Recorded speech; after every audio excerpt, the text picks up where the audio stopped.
పోవడం ఎందుకు?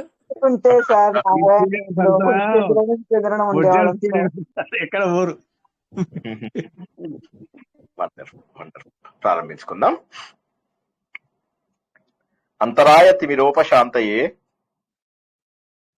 శాంత పావనమచింత్య వైభవం తం నరం వపుషి కుంజరం ముఖే మన్మహే కిమపి తుందిలం మహః.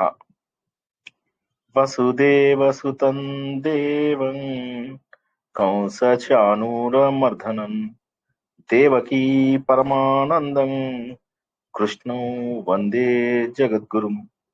జననీ జన్మభూమిశ్చ స్వర్గాదపి గరీయసి మాతృదేవో భవ. భగవద్బంధువులకు, ఆత్మస్వరూపులకు, సత్యాన్వేషులకు స్వాగతం, సుస్వాగతం. కంటికి కనిపిస్తున్న ప్రతి ఒక్కటి కూడా అసత్యం. నమ్మడము చాలా కష్టంగా అనిపిస్తూ ఉంటుంది. హిందూ ధర్మం చెప్పేది అదే. ఇదంతా కూడా ఒక నాటకం. ఈ నాటకంలో మనమందరము పాత్రధారులం. కానీ ఈ నాటకంలో ఏమవుతుందంటే మనం మమేకం అయిపోతున్నాము, లీనమైపోతున్నాము. లీనమైపోతూ సత్యమేదో అసత్యమేదో తెలుసుకోలేని పరిస్థితులలో ఉన్నాము. ఇది నాటకం అంటే నమ్మేటటువంటి పరిస్థితి లేదు. ఎన్నో ఉదాహరణలు, జీవితంలో ఎన్నో సంఘటనలు, ఎన్ని ఎదురైనప్పటికీ కూడా బ్రహ్మ సత్యం జగత్ మిథ్య అనే ఒకే ఒక వాక్యాన్ని అర్థం చేసుకోవడం ఎందుకు కష్టమవుతోంది? బ్రహ్మ సత్యం జగత్ మిథ్య. ఒక్క పరబ్రహ్మ మాత్రమే సత్యం, మిగతాదంతా కూడా మిథ్య. సరే, సత్యం అంటే ఏంటి సార్? ఏదైతే మార్పు చెందకుండా ఉంటుందో అదే సత్యం. మార్పు చెందకుండా ఉండాలి అంటే మార్పు చెందితే ఏమైంది సార్? తప్పేముంది? ఇప్పుడు చిన్న పిల్లాడు ఉన్నాడు, మెల్లగా పెద్దాడయ్యాడు, తర్వాత స్కూల్కి వెళ్తాడు, తర్వాత కాలేజ్కి వెళ్తాడు, తర్వాత ఆఫీస్కి వెళ్తాడు, తర్వాత పిల్లలు, తర్వాత భార్య, తర్వాత పిల్లలు, తర్వాత వారి పెళ్లిళ్ళు. ఇదంతా కూడా సహజమే కదా? కాదు. ఒక వ్యక్తి మారుతున్నాడు అంటే ఆ మారుతున్నటువంటిది ఏది కూడా అది సత్యం కాదు. అంటే సార్ ఇప్పుడు కళ్ళ ముందు కనిపిస్తున్నవి ఎన్ని తప్పులు అంటారా? నా పిల్లలు తప్ప, నా భార్య భర్త తప్ప, ఎలా ఎలా నమ్మమంటారు? కళ్ళ ముందు ఇంత క్లియర్ గా కనిపిస్తున్నటువంటి సత్యాలని మీరు ఎలా నమ్మమంటారు? నాకు క్లియర్ గా తెలుస్తోంది, నా పిల్లలు వీళ్ళు అని చెప్పి తెలుస్తోంది. ఇప్పుడు మీరు ప్రవచనం చెప్తున్నారు, మీ ప్రవచనంలో తెలుస్తుంది ఆయన శ్రీనివాస్ గారు, ఆ శరీరధారి శ్రీనివాస్ గారు, ఆ ఉపాధి ధరించినటువంటి వ్యక్తి శ్రీనివాస్. తెలుస్తుంది. ఎలా అపనమ్మకం అవుతుంది? 9 అయిందంటే కంప్యూటర్ ముందు కూర్చుంటాం. శ్రీనివాస్ అనే వ్యక్తి లేకపోతే ఎలా? మాకు ఎవరు చెప్తున్నారు ఈ ప్రవచనాలు? అయితే ఎవరు వింటున్నారు? ఎవరు చెబుతున్నారు? ఎవరు వింటున్నారు?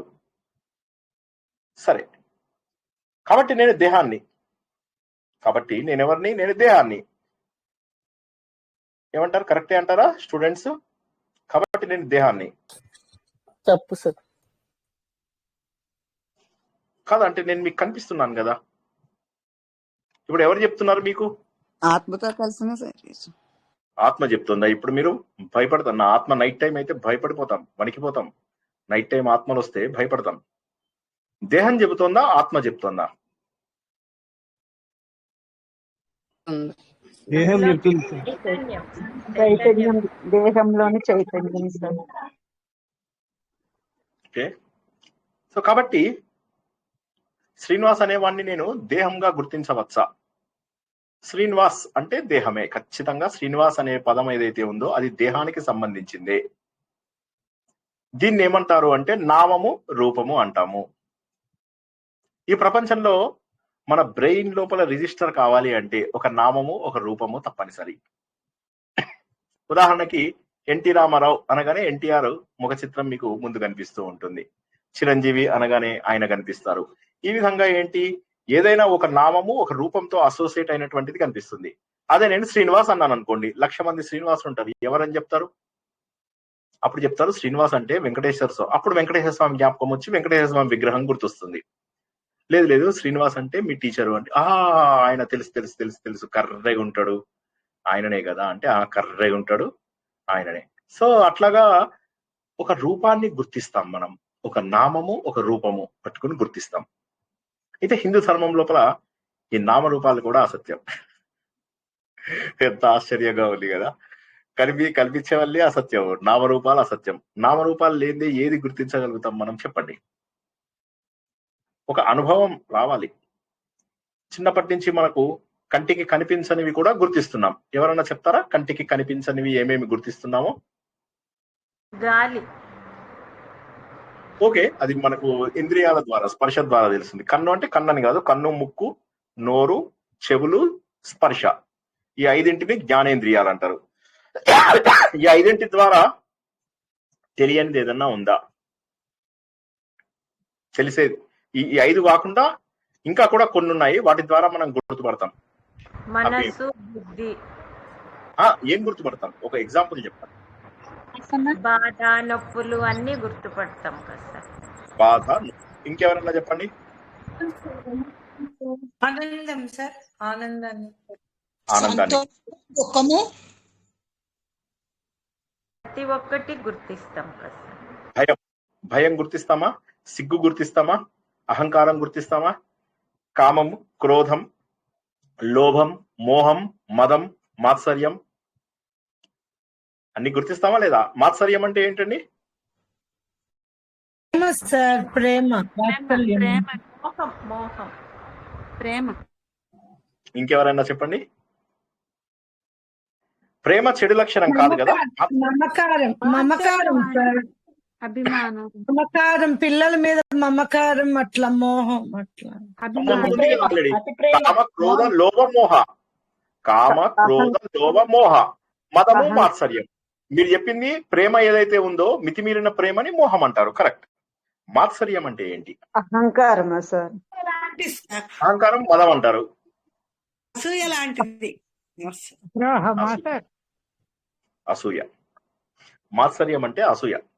సో కాబట్టి మాత్సర్యాన్ని గుర్తుపడుతున్నామా లేదా? మనం గుర్తుపడుతున్నాం. ఎందుకు? పక్కింటి వాళ్ళ అమ్మాయికి ఇంజనీరింగ్ లో సీట్ వచ్చింది, మన అమ్మాయికి సీట్ రాలేదు. అప్పుడు మాత్సర్యం తెలుస్తుందా లేదా? మనకు అసూయ తెలుస్తుందా లేదా? అసూయ అనేది ఉంది అని చెప్పి తెలుస్తుందా లేదా? Yes or no? ఉంటుంది. అసూయకు రూపం ఉందా? సో నామరూపాలు లేనివి కొన్ని గుర్తుపడతాం, మనసుతోటి, బుద్ధితోటి, వీటితోటి గుర్తుపడతాము. ఒప్పుకున్నారు కదా అందరూ? Yes or no? ఓకే. తర్వాత మళ్ళీ ఇంకొక మెట్టు ముందుకెళ్దాం. ఒక్క మెట్టు ముందుకెళ్దాం. ఎలక్ట్రిసిటీ కనిపిస్తోందా? కనపడదు. అనిపిస్తుంది. కానీ గ్రహించగలుగుతామా? స్పర్శ ద్వారా గ్రహించగలుగుతామా? గ్రహించగలుగుతాం. గ్రహిస్తాం. నాకు కొడితే మామూలుగా కాదు, చాలా ఎక్కువగా గ్రహిస్తాం. లైట్ వేసినప్పుడు అంటారు, అది వాడినప్పుడే తెలుస్తుంది. రైట్. సో ఎలక్ట్రిసిటీ అనేది ముట్టుకుంటే తెలిసిపోతుంది. చిన్నప్పుడు మేము ఏం చేసేవాళ్ళం అంటే, మా అల్లరి గ్యాంగ్ అంతా కూడా ఏం చేసేవాళ్ళం అంటే, అందరూ డాబా మీద ఇనుప దీని మీద అందరూ కూడా బట్టలు ఆరేసుకునే వాళ్ళు అనమాట. సో శ్రీనివాస్ అనే కొంటె బాలుడు ఏం చేశాడంటే, ఒక చిన్న ప్లగ్ లోపల ఒక ఇనుప వైరుని ఇలా వంచి అది ఆ ప్లగ్ లోపల తాడు మీద వేసేవాళ్ళమాట. వేసి ఈ ఆడవాళ్ళు మనని బాగా ఆడుకునియకుండా సతాయిస్తున్నారు, క్రికెట్ ఏముంది 4 అద్దాలు పగిలితే ఏమైంది అని చెప్పి మేమంతా అల్లరి గ్యాంగ్ ఉంటుంది కదా, అల్లరి గ్యాంగ్ అంతా డిసైడ్ చేసుకున్నాం. డిసైడ్ చేసుకుని ఏం చేసామంటే, ఆవిడ బట్టలు ఆరేయడానికి వచ్చిన ప్రతిసారి ఇక్కడ ప్లగ్ చేద్దాం అని చెప్పేసి ప్లగ్ చేసామన్నమాట. ఇది ఎప్పుడు నా 4th క్లాస్ లోపల. ఓకే, చాలా అల్లరి అసలు. సార్ ఆడవాళ్ళ మీద మీకు అప్పటి నుంచే కోపం ఆడవాళ్ళంటే. బాగా చెప్పారు. అయితే కొట్టేవారేమో సార్, ఏంటి, మీ అమ్మగారు అందుకే కొట్టేవారేమో. అమ్మవారు కొట్టేవారు కానీ అమ్మ అంటే చాలా ప్రేమ ఉండేది. అసలు ఎంత అంటే చెప్తున్నా కదా, నా లైఫ్ లో ఒక్కసారి కూడా నేను అమ్మ ముఖం చూడకుండా లేవలేదు. నేను ముందు లేచానంటే అమ్మ ఎక్కడున్నా పరిగెత్తుకుంటూ రావాలి. ఒకవేళ అమ్మ వచ్చే స్టేజ్ లో లేకపోతే ఇంకా సేపు పడుకునేవాడిని నేను. ఎప్పుడైనా ఒకసారి అంటే ఏంటంటే, ఇంకా నాకు ఒకసారి మేము హైదరాబాద్ వచ్చాము. వచ్చినప్పుడు ఏదో మా చుట్టాలలో ఏదో నాకు ఒకళ్ళ మీద కోపం వచ్చింది. వచ్చి మా నాన్నగారితో నిజామాబాద్ వాపస్ వచ్చేసా. వాపస్ వచ్చేసిన తర్వాత ఇక అమ్మ లేదు కదా. సో నాన్నగారు మా నాన్నగారికి అమ్మలాగా ప్రేమ ప్రకటించడం అంత రాదన్నమాట. కానీ నాన్నకు తెలుసు నేను ఇట్లా కాళ్ళు చేతులు వేసుకుని పడుకుంటాను అది ఇదని అని చెప్పేసి పాపం ఆయన అలా దగ్గర తీసుకుని పడుకోబెట్టుకున్నాను అన్నమాట 5th 6th క్లాసుల లోపల. నాకు చిన్నప్పుడు కొద్దిగా వెయిట్ తక్కువ ఉండేవాడిని, చెప్పే కదా చిన్నప్పుడు చాలా చిన్నప్పుడు నాకు టీబీ వచ్చిందని. సో వెయిట్ తక్కువ ఉండేవాడిని చాలా ఏళ్ల పాటు, నేను 10th క్లాస్ వరకు కూడా చాలా తక్కువ ఉండేవాడిని వెయిట్. సో అప్పుడు మా అన్నయ్య, మా పెద్దన్నయ్య ఎవరైతే నిన్న ఫోటోలో చూపించానో ఆయన నన్ను 6th క్లాస్ 7th క్లాస్ వచ్చే వరకు కూడా ఎత్తుకునేవారు. అసలు అంటే నేను మా పెద్దన్నయ్యకి ఎంత అసలు రుణపడున్నానో తెలుసు. మా నాన్న తర్వాత మా నాన్న లాంటి వాడు మా పెద్దన్నయ్య, ఎంత ప్రేమగా చూసుకునేవాడో నన్ను. అసలు ఎంత అంటే కన్నమ్మ కన్నమ్మ అని చెప్పేసి ఎప్పుడు నన్ను టెంపుల్స్ కి తీసుకెళ్లేవాడు, ప్రసాదాలు అవి పెట్టించేవాడు. వాడికి చాలా భక్తి అన్నమాట. వాడు ఒక్కడే వెళ్ళిపోతుండేవాడు టెంపుల్స్ కి, నన్ను చంకనేసుకొని వెళ్ళిపోయేవాడు. వెళ్ళిపోయి అన్ని చోట్ల కూడా నాకు ప్రసాదాలు తీర్థాలు ఇప్పించడము ఇవన్నీ నాకు అట్లా అలవాటైనాయి అన్నమాట. అంటే నాకు దేవుడు అవన్నీ తెలియవు కానీ టెంపుల్ కి వెళ్తే తీర్థ ప్రసాదాలు దొరుకుతాయని మాత్రం తెలిసింది. ఎనీవే, కమింగ్ బ్యాక్ టు మన ఒరిజినల్ డిస్కషన్. సో మేము అలా కరెంట్ షాక్ పెట్టి వాళ్ళందరికీ, ఆడవాళ్ళందరినీ కూడా సతాయిచ్చేవాళ్ళం. ఎవరెవరైతే మమ్మల్ని క్రికెట్ ఆడనీయలేదో వాళ్ళందరినీ కూడా సతాయిస్తునే వాళ్ళం అనమాట. అందులో 4th క్లాస్ అంటే ఎంత చిన్నగా ఉంటాం కదా బేబీస్, మమ్మల్ని తిట్టాలని ఎలా అనిపిస్తుంది అసలు వాళ్ళకి? అరే ముద్దుగా ఆడుకుంటున్నారు అని చెప్పేసి అనుకోవాలి కదా. అద్దాలు పగిలితే పగిలాయి, సో తిడితే ఎంత బాధ వేస్తుంది. సో వాళ్ళకి కరెంట్ షాక్లు ఇప్పించే వాళ్ళం అన్నమాట. తర్వాత ఎవరో తెలుసుకున్నారు, తెలుసుకుని ఆ మొత్తం మీద అక్కడి నుంచి ఆ ఎలక్ట్రిక్ కనెక్షన్ పీకేశారు అన్నమాట. పీకేస్తే ఏదేమైనప్పటికీ కూడా సో ఎలక్ట్రిసిటీ అనేది మనము అనుభవించగలుగుతాం. సో ఎలక్ట్రిసిటీ అనేది మనకు ఆత్మకు చాలా దగ్గర అని చెప్పేసి ఒప్పుకోగలుగుతున్నాం. అయితే ఎలక్ట్రిసిటీని మనం గుర్తించగలుగుతున్నాం. ఇప్పుడు ఇవాళ మనం నేర్చుకునే ఆత్మ దర్శనంలో మనము ఆత్మను గుర్తించగలమా అనేటటువంటిది నేర్చుకోబోతున్నాం. అర్థమైందా మీకు ఇప్పుడు ఫ్యాక్టరు? కొన్నేమో నామరూపాల ద్వారా తెలుసుకుంటాం, ఓకేనా? కొన్నేమో నామరూపాల ద్వారా తెలుసుకుంటాం, కొన్నేమో నామరూపాలు లేకపోయినప్పటికీ కూడా మనస్సుతోటి వచ్చినటువంటి అనుభవాల ద్వారా తెలుసుకుంటాం. ఓకే, మరి కొన్ని విషయాలను ఎలా తెలుసుకుంటాము అంటే ఆత్మ లాంటి వాటిని ఎలా తెలుసుకుంటాం. అయితే ఈ ఆత్మ లాంటి తెలుసుకోవడానికి ఆలోచన తప్పితే వేరే మార్గం లేదు. ఎలాగా? ఇప్పుడు నేను దేహాన్ని అనుకున్నాము, బాగా దగ్గుతున్నాను. గాఢ నిద్రలో నా దగ్గు ఏమైపోయింది? ఆడిట్ అయింది మొన్న.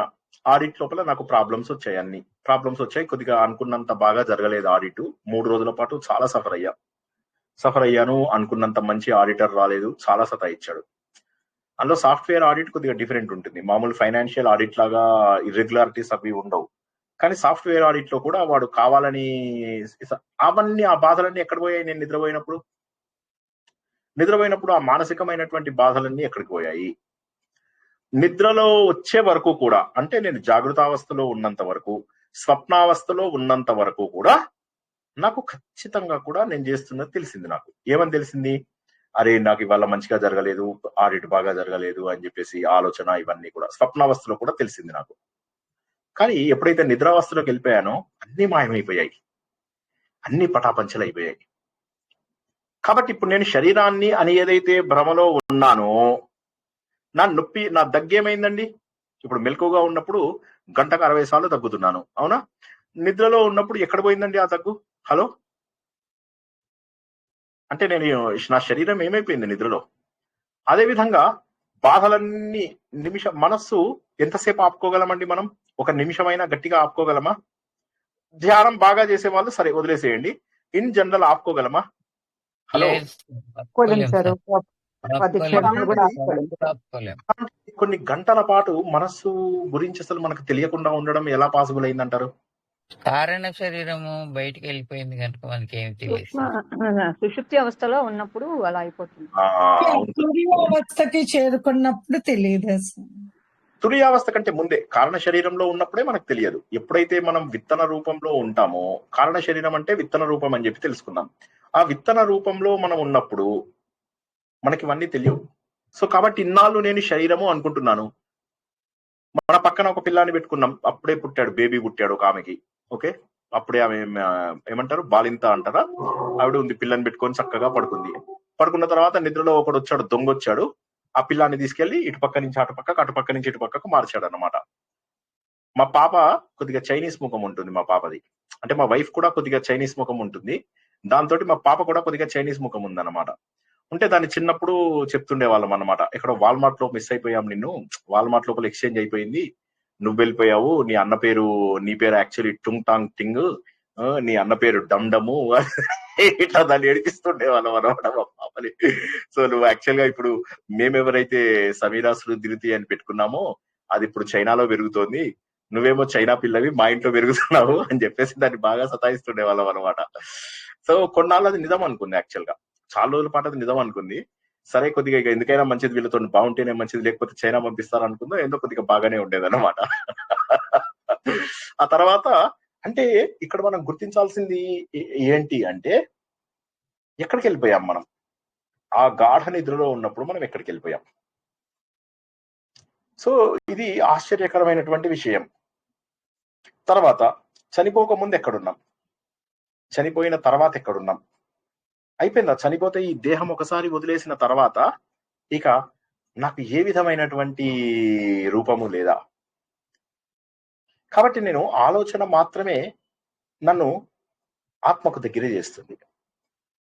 ఎందుకంటే ఇప్పుడు కామము, క్రోధము, లోభము, మోహము, మదము, మాత్సర్యము ఎలా అయితే మనము మనస్సు, బుద్ధి ద్వారా గుర్తించగలుగుతున్నామో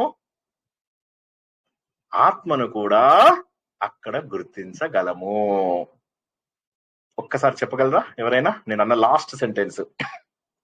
కామ క్రోధ మోహాల్ని ఎలా గుర్తిస్తున్నామో ఆత్మని కూడా అక్కడ అలా గుర్తించగలము. అయితే మనస్సుతో కామక్రోధ లోభ మోహ మద మత్సర్యాలు ఎలా గుర్తించగలుగుతున్నాం మనము? ఇప్పుడు ఒక మనసుతో బుద్ధితో అలాగే బుద్ధితో, ఆత్మను కూడా గుర్తించగలుగుతాం. ఆలోచనతోనే ఆత్మని గుర్తించగలం. ఆలోచన ఆత్మను గుర్తించగలం. అంటే కేవలము బుద్ధితో మాత్రమే గుర్తించగలం. ఎందుకంటే ఈ ఇంద్రియాలతో గుర్తించలేం. అంటే సార్ ఇప్పుడు పోతరామాత్యుడికి రాముడు కనిపించాడు కదా, బుద్ధి అంటే ప్రజ్ఞ కదా సార్, ప్రజ్ఞ అంటారు. ప్రజ్ఞ బుద్ధిలో చెప్తా. అయితే ఇప్పుడు మనకు పోతరామాత్యుడు ఉన్నాడు, మరి ఆయన కనిపించాడు కదా దేవుడు, నారాయణ భట్టాద్రికి దేవుడు దర్శనం ఇచ్చాడు కదా. ఇవి వారి వారి ప్రత్యేక అనుభవాలు. ఆత్మబోధకు వచ్చినప్పుడు మనకు నామరూపాలు ఉండవు దేవుడికి. ఒక్కసారి ఎవరికైనా కన్ఫ్యూజన్ ఉంటే ఇక్కడ ఆపుతాను, అడగండి.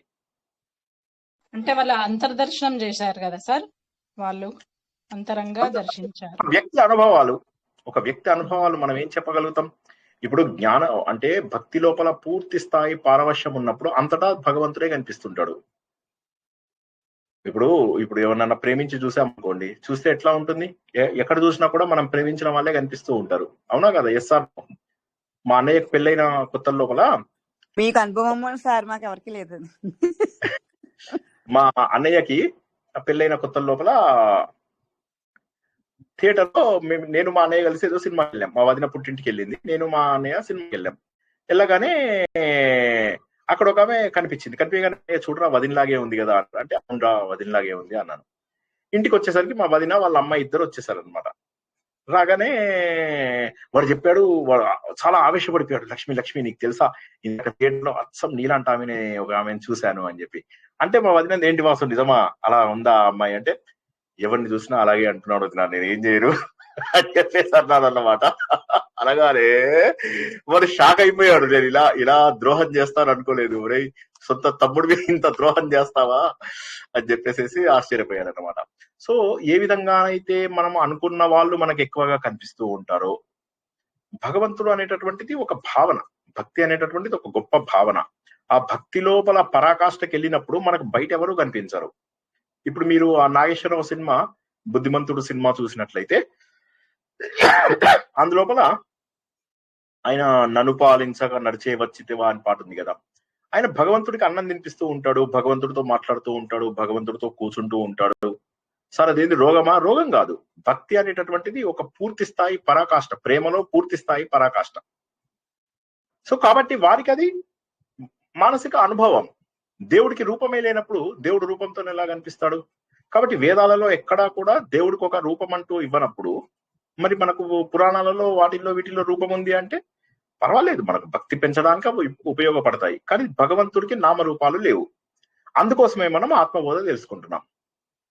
ఈ ఆత్మబోధ ప్రకారం ఏంటంటే, భగవంతుడిలో ఏదైతే చైతన్య శక్తి ఉన్నదో అదే మనందరి లోపల కూడా ఉంది. సార్ మరి పురాణాలలో దేవుడి యొక్క రూపం చెప్తారు కదా, దీనికి జవాబు ఎవరన్నా చెప్తారా? భాగవతం ఎగ్జాంపుల్ గా. మనం గుర్తించి తొందరగా ఇది సాకారంలో చేసుకొని మళ్ళీ నిరాకారంలో వెళ్ళడానికి ఒక రూపం అన్నమాట. కరెక్టే, అది కరెక్టే. భాగవతం ఎగ్జాంపుల్ గా దేవుడికి రూపం లేదు అన్నదాన్ని ఒకసారి నేను ఒక 100 సార్లు చెప్తాను. ఊహానికి వచ్చాక అంతే ఆయన కదా రూపం బట్టి భాగవతం అంటే ఉన్నాడు అనేది మనకు ఒక భాగవతం ప్రకారంగా చెప్పాలి. నేను చాలా సార్లు చెప్పినది అత్యతిష్ట దశాంగులం సార్. అది భాగవతం కాదు, అది పురుష సూక్తం. భాగవతంలో నిరాకారంలో ఉన్న భగవంతుడు నిరాకారంలోకి భూమిలోకి వచ్చి మళ్ళీ నిరాకారంలో ఉన్న నిరాకారాన్ని మనం ఐడెంటిఫై చేసేలాగా చేశాడు. అది కరెక్టే. కానీ భాగవతంలో మీకు రూపాలు ఉన్నాయా లేదా? భాగవతంలో 22 అవతారాలు ఉన్నాయా లేదా? 22 అవతారాలు ఉన్నాయి సార్. ఉన్నాయి, 22 అవతారాలు ఉన్నాయి. 22 అవతారాలు ఉన్న తర్వాత చివరికి ఒక అధ్యాయంలో అంటే చివరి చాప్టర్స్ లోకి వచ్చాక ఏం జరిగింది? నేను ఎన్నోసార్లు చెప్పిన కథ ఒక్కసారి ఎవరైనా దాన్ని 15-20 వారాలు చెప్పుకున్నాం. అది శృతి గీతలు సార్. గోపికలకి ఎటు పోయినా భగవంతుడే కనిపిస్తుంది. లేదు, 10 చాప్టర్స్ అయిపోయాయి. 11వ చాప్టర్, 11-12 చాప్టర్స్ లో ఈయనకి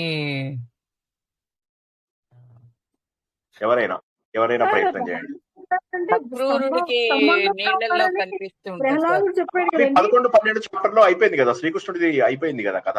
ప్రహ్లాదుడు చెప్పాడు కదా స్తంభంలో కూడా ఉన్నాడు, ఎక్కడున్నాడా అక్కడున్నాడా అంటే 5వ చాప్టర్ 6వ చాప్టర్ లో కదా. నేను అంటున్నది 11వ చాప్టర్ కి వచ్చేసరికి ఏమైంది అంటున్నా. రూపం లేదు అని చెప్పడానికి 11వ చాప్టర్ లో ఒకటి చెప్తారా, అది ఏంటి అంటున్నా. 11-12 చాప్టర్ లోపల.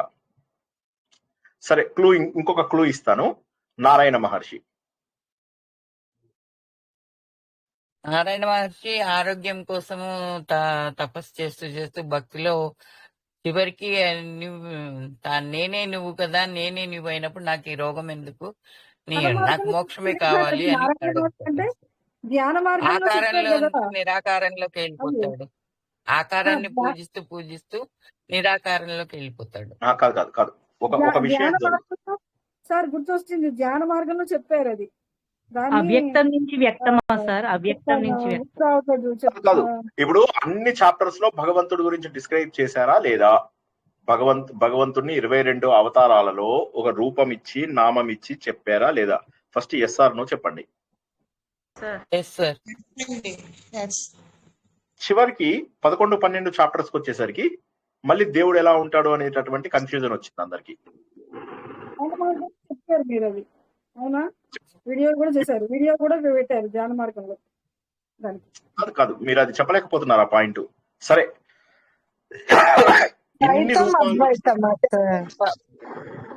అంతటా నేనే ఉన్నానని చెప్పి అక్రూరుడు గురించి ఉంటారా? అక్రూరుడు 11వ చాప్టర్ లో ఎక్కడి నుంచి వచ్చాడు? మొదట్లోనే వెళ్ళిపోతాడు కదా అక్రూరుడు. 10 అధ్యాయంలోనే అయిపోతాడు మొత్తం. శ్రీకృష్ణుడు అంటే ముఖం కదా, 10వ చాప్టర్ 10వ స్కందంలో అయిపోతుంది శ్రీకృష్ణుడి చరిత్ర అంతా. 11వ దాంట్లో ఆయన అవతార సమాప్తి ఉంటుంది. అయితే ఇప్పుడు దేవుడికి ఇన్ని రూపాలు ఉన్నప్పటికీ కూడా ఋషులందరూ కూడా నారాయణ మహర్షి దగ్గరికి వెళ్తారు. వెళ్ళేసి దేవుడు ఏ రూపంలో ఉంటాడో అని అడుగుతారు. మళ్ళీ ఆయన అంటాడు నాకు కూడా తెలియదు అంటాడు. తెలీదు అనగానే అప్పుడు వీళ్ళందరూ మళ్ళీ ఏం చేస్తారు, సనందన సనత్ సుజాత వాళ్ళ దగ్గరికి వెళ్తారు. సనత్ కుమారుడు వేదాల దగ్గరికి వెళ్ళమంటారు కదా, వేదాల్లో ఉండి తెలుసుకోమంటారు. అంటే భగవంతుడికి రూపం లేదు. వినండి ఒకసారి, మళ్ళీ మొత్తం అందరూ వినండి. సో వాళ్ళ దగ్గరికి వెళ్తే వాళ్ళు అంటారు మాకు కూడా తెలియదు, మా నాన్నగారిని అడగాలి అని చెప్పేసి వాళ్ళు బ్రహ్మదేవుడి దగ్గరికి వెళ్తారు. బ్రహ్మదేవుడు అంటాడు నాకు కూడా తెలియదు, కానీ నాకు అందినటువంటి వేదాలలో ఆయన గురించి ప్రస్తావన ఉంది అని. అప్పుడు మళ్ళీ వేదాల దగ్గరికి వెళ్తారు. వేదాలంటే ఎస్ఎస్ఎస్ మా దగ్గర ఉంది అని చెప్పేసి అప్పుడు అవి వేదాలు చెప్తాయి అన్నమాట. భగవంతుడి యొక్క రూపం లేదు, ఆయనతో పాటే మేము వచ్చాము అని చెప్పి భగవంతుడి యొక్క నిరాకార తత్వాన్ని ప్రతిపాదిస్తాయి శృతి గీతాలు. శృతి అంటే ఏంటి?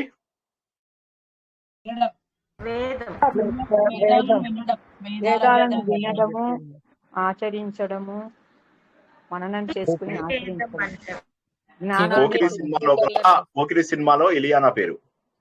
ఓకేనా? శృతి అంటే పోకిరి సినిమా లోపల ఇలియానా పేరు. సో ఇక్కడ మనం గుర్తించాల్సింది ఏంటి అంటే భగవంతుడి యొక్క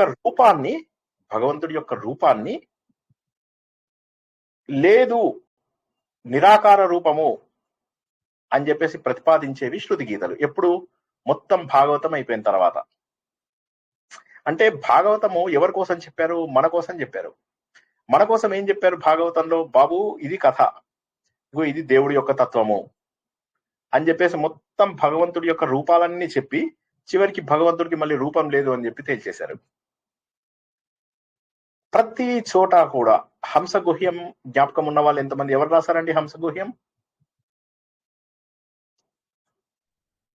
అయ్యో బ్రహ్మ కదా సార్, ఆ?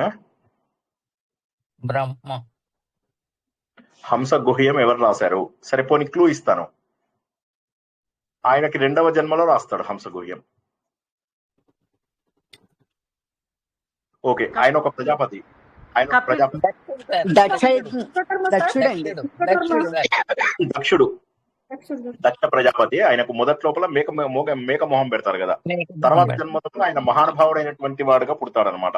మొదటి జన్మ లోపల తను భగవంతుడి యొక్క శక్తిని గుర్తించలేకపోతాడు. అందుకని చెప్పేసి భగవంతుడి యొక్క నిరాకార తత్వాన్ని ప్రతిపాదించడాన్ని ఏమంటారంటే హంసగుహ్యము అంటారు. ఆ హంసగుహ్యం మొత్తం మనము ధ్యాన పద్ధతిలో తెలుసుకున్నాము. అందులోపల భగవంతుడి యొక్క నిరాకార తత్వాన్ని తెలుసుకున్నాం.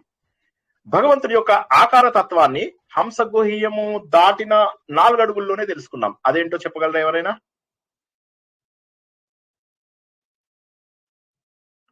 హంసగుహ్యము దాటిన 4 అడుగుల్లోనే పురుష విశ్వరూప సూక్తం. పురుష భాగవతంలో పురుష సూక్తం ఎక్కడుంది చెప్పండి? హంసగుహ్యం ఉన్నది భాగవతంలో. అది అయిన కొద్దిసేపటికే మనం భగవంతుణ్ణి పూర్తి రూపం లోపల నన్ను రక్షించు అని చెప్పేసి కోరుకుంటాం. ఓకే, క్లూ కూడా ఇచ్చాను. గజేంద్రుడు. ధ్యానం కూడా సార్, ధ్యానం కూడా నేను వింటాను సార్, అది విన్నాను చాలా సార్లు. ధ్యానం విశ్వరూపము సార్. ఆ నారాయణ భట్టాద్రి కూడా నన్ను భాగవతంలో వచ్చింది హంసగుహ్యం తర్వాత. సరే, ఇంకొకటి విశ్వరూపుడు ఇంద్రుడికి కాదన్నారు. విశ్వరూపుడు ఇంద్రుడికి ఇస్తాడు. ఆయన గురువు గారు వెళ్ళిపోతాడు, ఇంద్రుడి యొక్క గురువు గారు వెళ్ళిపోతారు కోపం వచ్చి. వెళ్ళిపోగానే మరి ఇప్పుడు బ్రాహ్మణుడు లేకపోతే రాజ్యం ఎలా నడిపిస్తాడు? ఆయన అమరావతిని ఎలా నడిపిస్తాడు? అందుకని చెప్పేసి నారాయణ కవచం సార్. రజని గారు కరెక్ట్. అగ్రణి, గ్రామణి, రజని. సో నారాయణ కవచం. నారాయణ కవచం లోపల భగవంతుడి యొక్క రూపాన్ని పూజిస్తాం. అంటే భగవంతుడిని రూపంతో పూజించవచ్చా? ఎస్. భగవంతుడిని రూపం లేకుండా పూజించవచ్చా? ఎస్. కానీ భగవంతుడి యొక్క అసలు స్వరూపం ఏమిటి? నిరాకార తత్వం. ఆ నిరాకార తత్వం ఎక్కడుంది? నీలో, నాలో, కొండలో, కోనలో, రాయిలో, రప్పలో, అన్ని చోట్ల కూడా అదే ఉంది. ఇదే సత్యాన్ని మనము దాదాపుగా ప్రతి గ్రంథంలో కూడా ఇదే విషయాన్ని తెలుసుకుంటాము. భగవద్గీత తీసుకున్నట్లయితే భగవద్గీత లోపల క్షేత్రజ్ఞ యోగం లోపల మొత్తం ఇదే. క్షేత్రం ఏంటి? క్షేత్రజ్ఞుడు ఎవరు? రెండు కూడా భగవంతుడి నుంచి వచ్చినవే. కాబట్టి కనిపించేటటువంటి చెట్టు, చేమ, రాయి, రప్ప ఇవన్నీ ఉన్నాయి. నెక్స్ట్ వచ్చింది ఏంటి? మనకు ఇవి కూడా ఉంటాయి. దాన్ని ఏమంటారు? మనుషులు, జీవులు, జంతువులు ఉన్నారు. ఓకే, అన్నిటి లోపల కూడా భగవంతుడి యొక్క స్వరూపం ఉంది, భగవంతుడి యొక్క రూపం ఉంది, భగవంతుడి యొక్క చైతన్యం ఉంది. రాళ్ళు కూడా పెరుగుతాయి తెలుసా మీకు? కొండరాళ్ళు కూడా పెరుగుతాయి, కొండరాళ్ళు కూడా ఏడుస్తాయి, కొండరాళ్ళలోంచి కూడా నీళ్లు వస్తూ ఉంటాయి, కొండరాళ్ళు కూడా ఎదుగుతూ ఉంటాయి. అన్ని రకాల మార్పులు జరుగుతూ ఉంటాయి. ఎందుకంటే ఈ ప్రపంచంలో ఉండి మార్పు చెందనిది అంటూ లేదు.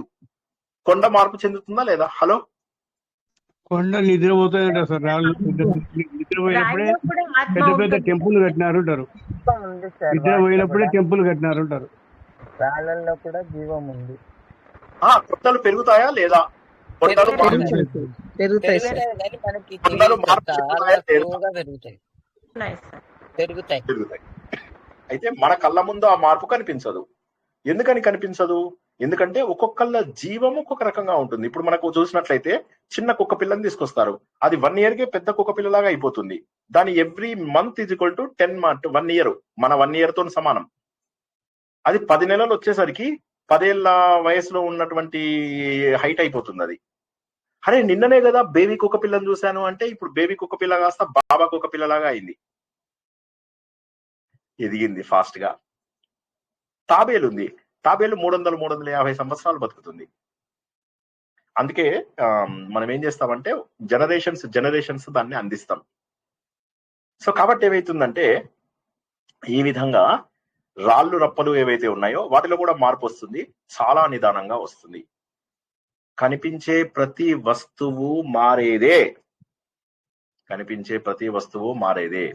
అందులోపల అంతర్లీనంగా ఆ మార్పుకు కారణమైనటువంటిది చైతన్యం. మళ్ళీ ఒకసారి చెప్తా, ప్రపంచంలో ఉన్న ప్రతి వస్తువు మారేదే. ఎవరైనా రిపీట్ చేయండి ఒకసారి కొద్దిగా ప్లీజ్. నేను కావాలంటే మిమ్మల్ని 10 నిమిషాల్లో వదిలేస్తే గానీ గట్టిగా పట్టుకుంటారా? ప్రపంచంలో ప్రతి వస్తువు ప్రపంచంలోని ప్రతి వస్తువు మారేది. ప్రతి వస్తువులోనూ మార్పు ఉంది, కనిపించే ప్రతి వస్తువులోనూ మార్పు. గుళ్ళల్లో తగ్గుతున్నాయి కదండి లింగాలు. శ్రీశైలంలో లింగం తగ్గిపోయింది. కరెక్ట్, మార్పులు వస్తూ ఉంటాయి. సో మార్పు అనేటటువంటిది సహజం కాబట్టి అన్నిట్లలో ఉంది. కానీ అన్నింటి లోపల ఈ మార్పులకు కారణమైన అంతర్లీనమైనటువంటి చైతన్యం భగవంతుడు. ఎవరైనా రిపీట్ చేయగలరా? అన్ని జీవుల్లో మార్పుకి కారణమైనది జీవుల్లోని చైతన్యం. అంతర్లీనమైన చైతన్యం, అంతర్లీనమైన చైతన్యం. చెప్పకండి, మీ సొంత భాషలో చెప్పండి. నేను చెప్పినట్టుగా చెప్తే ఏం చేస్తున్నారంటే మీరు ఆ కొండలో మార్పు రావడానికి శ్రీనివాస్ కారణం అన్నట్టుగా చెప్తున్నారు. కొండలో మార్పు రావడానికి కారణం ఎవరు?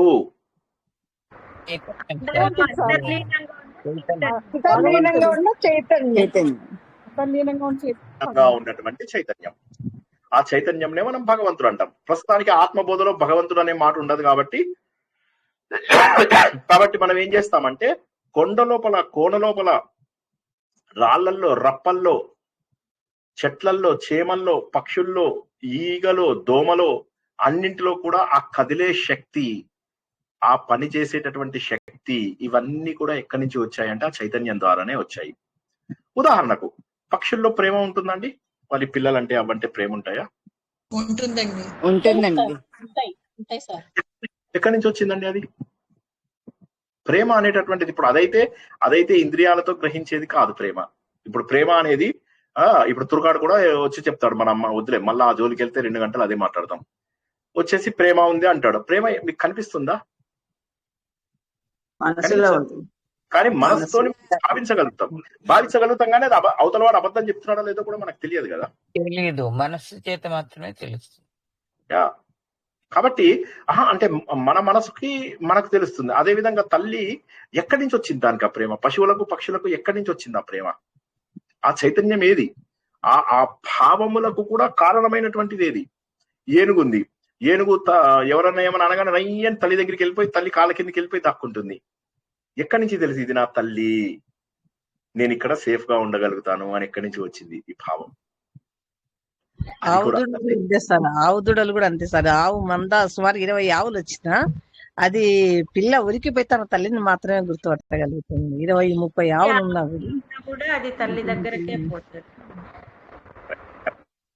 అండ్ ఇవి ఉంటాయి కదా మనకు పోల్స్ లోపల, ఒక సైడ్ పోల్ లోపలేమో పోలార్ బేర్స్ ఉంటాయి, సౌత్ సైడ్ ఏమో పెంగ్విన్స్ ఉంటాయి. నార్త్ పోల్ లోనేమో పోలార్ బేర్ ఉంటుంది, సౌత్ పోల్ లోనేమో పెంగ్విన్స్ ఉంటాయి. ఈ పెంగ్విన్స్ లో మగ పెంగ్విన్స్ కొన్నాళ్ల పాటు సముద్రంలో వెళ్లి ఆహారాన్ని అవి తీసుకోవడానికి వెళ్తాయి.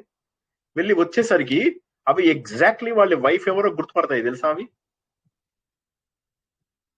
అంటే కొంతమంది గుర్తుపట్టారు, కావాలని గుర్తుపట్టారు వాళ్ళు, అది వేరు. కానీ అట్లా కాకుండా జనరల్ గా ప్రతి పెంగ్విన్ తన భార్య ఏదో గుర్తుపడుతుంది.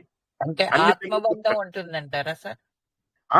ఆ చైతన్యమే, ఆ గుర్తించే చైతన్యమే భగవంతుడు. ఆ చైతన్యం ఏదైతే ఉందో ఆ చైతన్యమే భగవంతుడు. అంటే ఈ కళ్ళల్లో చూడడానికి కావలసిన శక్తినిచ్చేది భగవంతుడి యొక్క చైతన్యం. భగవంతుడు అనేదాన్ని కొద్దిసేపు ఆత్మ అనుకుందాం, మీకు కేవలం అర్థం కావడానికే భగవంతుడు అంటున్నా. ఆత్మ దర్శనంలో భగవంతుడు ఉండడు. భగవంతుడు అంటే ఏంటంటే ఈ ప్రపంచమంతా వ్యాపించి ఉన్నటువంటి ఒక చైతన్య పూరితమైనటువంటి ఆత్మ, దాన్ని పరమాత్మ అంటాం. ఓకేనా? ఇక్కడ భగవంతుడు అనేటటువంటి నామ రూపములు కనిపించవు మనకు. ప్లీజ్ కొద్దిగా గట్టిగా పట్టుకోండి. అర్థం, నేను చాలా సులభంగా చెప్పడానికి ట్రై చేస్తున్నాను. అర్థమైందా? ఇప్పటిదాకా అర్థమైందా? మిమ్మల్ని కంగారు పెట్టేనా? కంగారం పెట్టలేదు. ఈ కంటి లోపల చూడగలిగే శక్తినిచ్చేది ఆ పరమాత్మ. ఈ ముక్కుకి వాసన చూసే శక్తినిచ్చేది ఆ పరమ చైతన్యం. నేను నడిచేలాగా చేసేటటువంటిది ఆ భగవంతుడి యొక్క చైతన్యం. కొండని పెరిగేలాగా చేసేది ఆ భగవంతుడి యొక్క చైతన్యం. ఇసుక లోపల ఆ గట్టితనము మనకు భగవంతుడి యొక్క చైతన్యం. చెట్టు లోపల ఆ ఎదిగేతనము భగవంతుడి చైతన్యం. గడ్డి పరక పెరగడానికి కావాల్సినటువంటిది భగవంతుడి చైతన్యం. ఇలా చూసుకున్నట్లయితే ప్రతిదానికి కూడా భగవంతుడి చైతన్యమే కారణం. ఓకే, ఇంతవరకు ఒప్పుకుంటారా? నేను తపన పడుతున్నానా? కన్ఫ్యూజ్ అయిపోయి తపన పడుతున్నానా? అర్థమైందండి సార్. ఇప్పుడు మనం కొద్దిగా రివర్స్ ప్రశ్న వేసుకుందాం. ఏంటంటే ఒకవేళ ఒకరోజు ఒక రాయి, ఒక రప్ప నేను ఆత్మస్వరూపుణ్ణి అని చెప్పి తెలుసుకుంటుందా? లేదు సార్, తెలుసుకోలేదు సార్. రాయి తెలుసుకోలేదు సార్. ఎందుకని?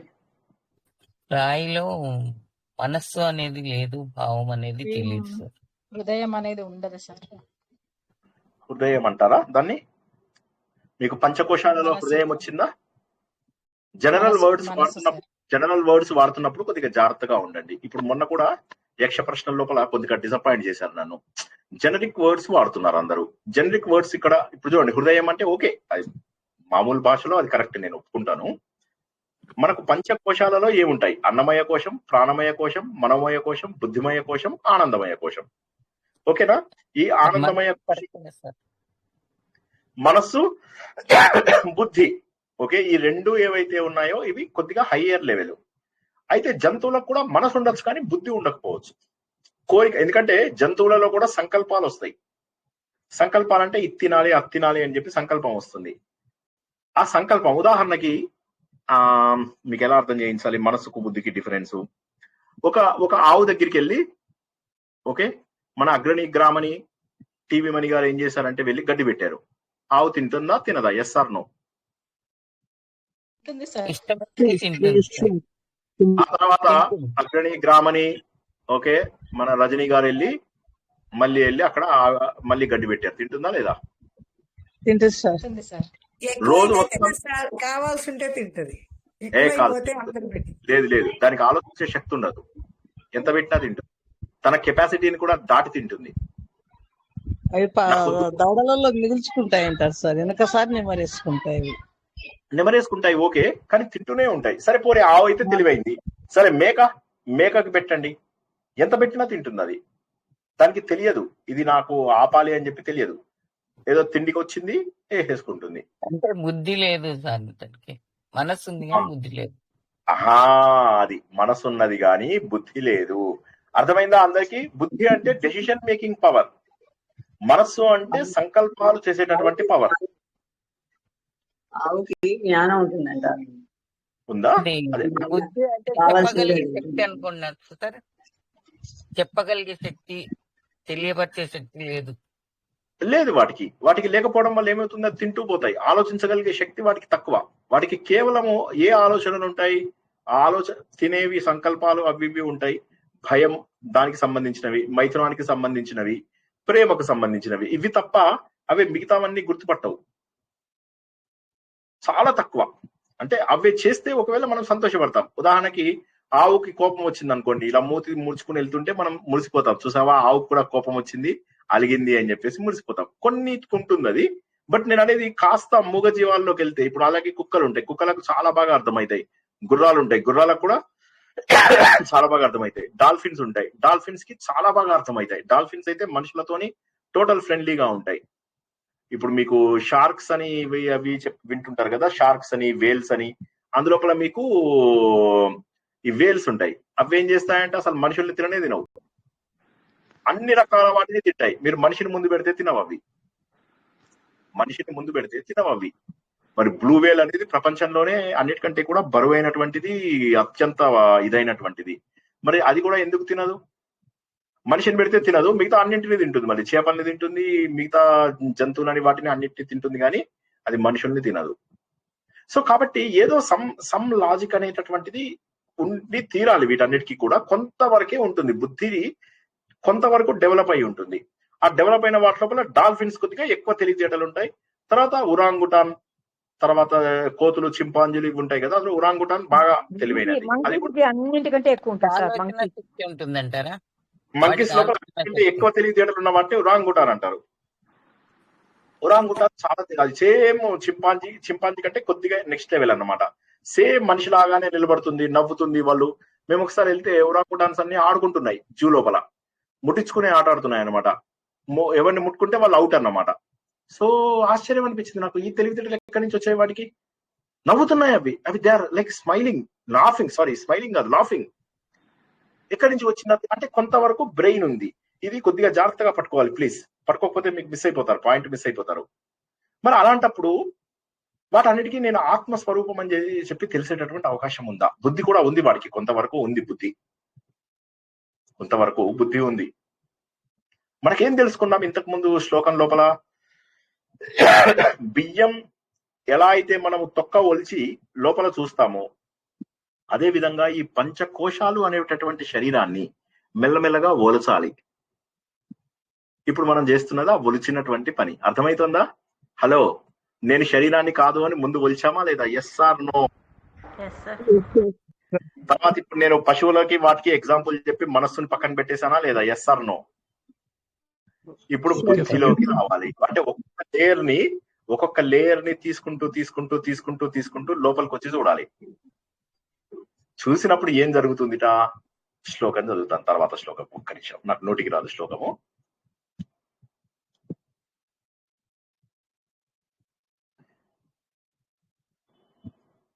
మనం గత వారం చదువుకున్నది ఎవరికైనా జ్ఞాపకం ఉందా శ్లోకము?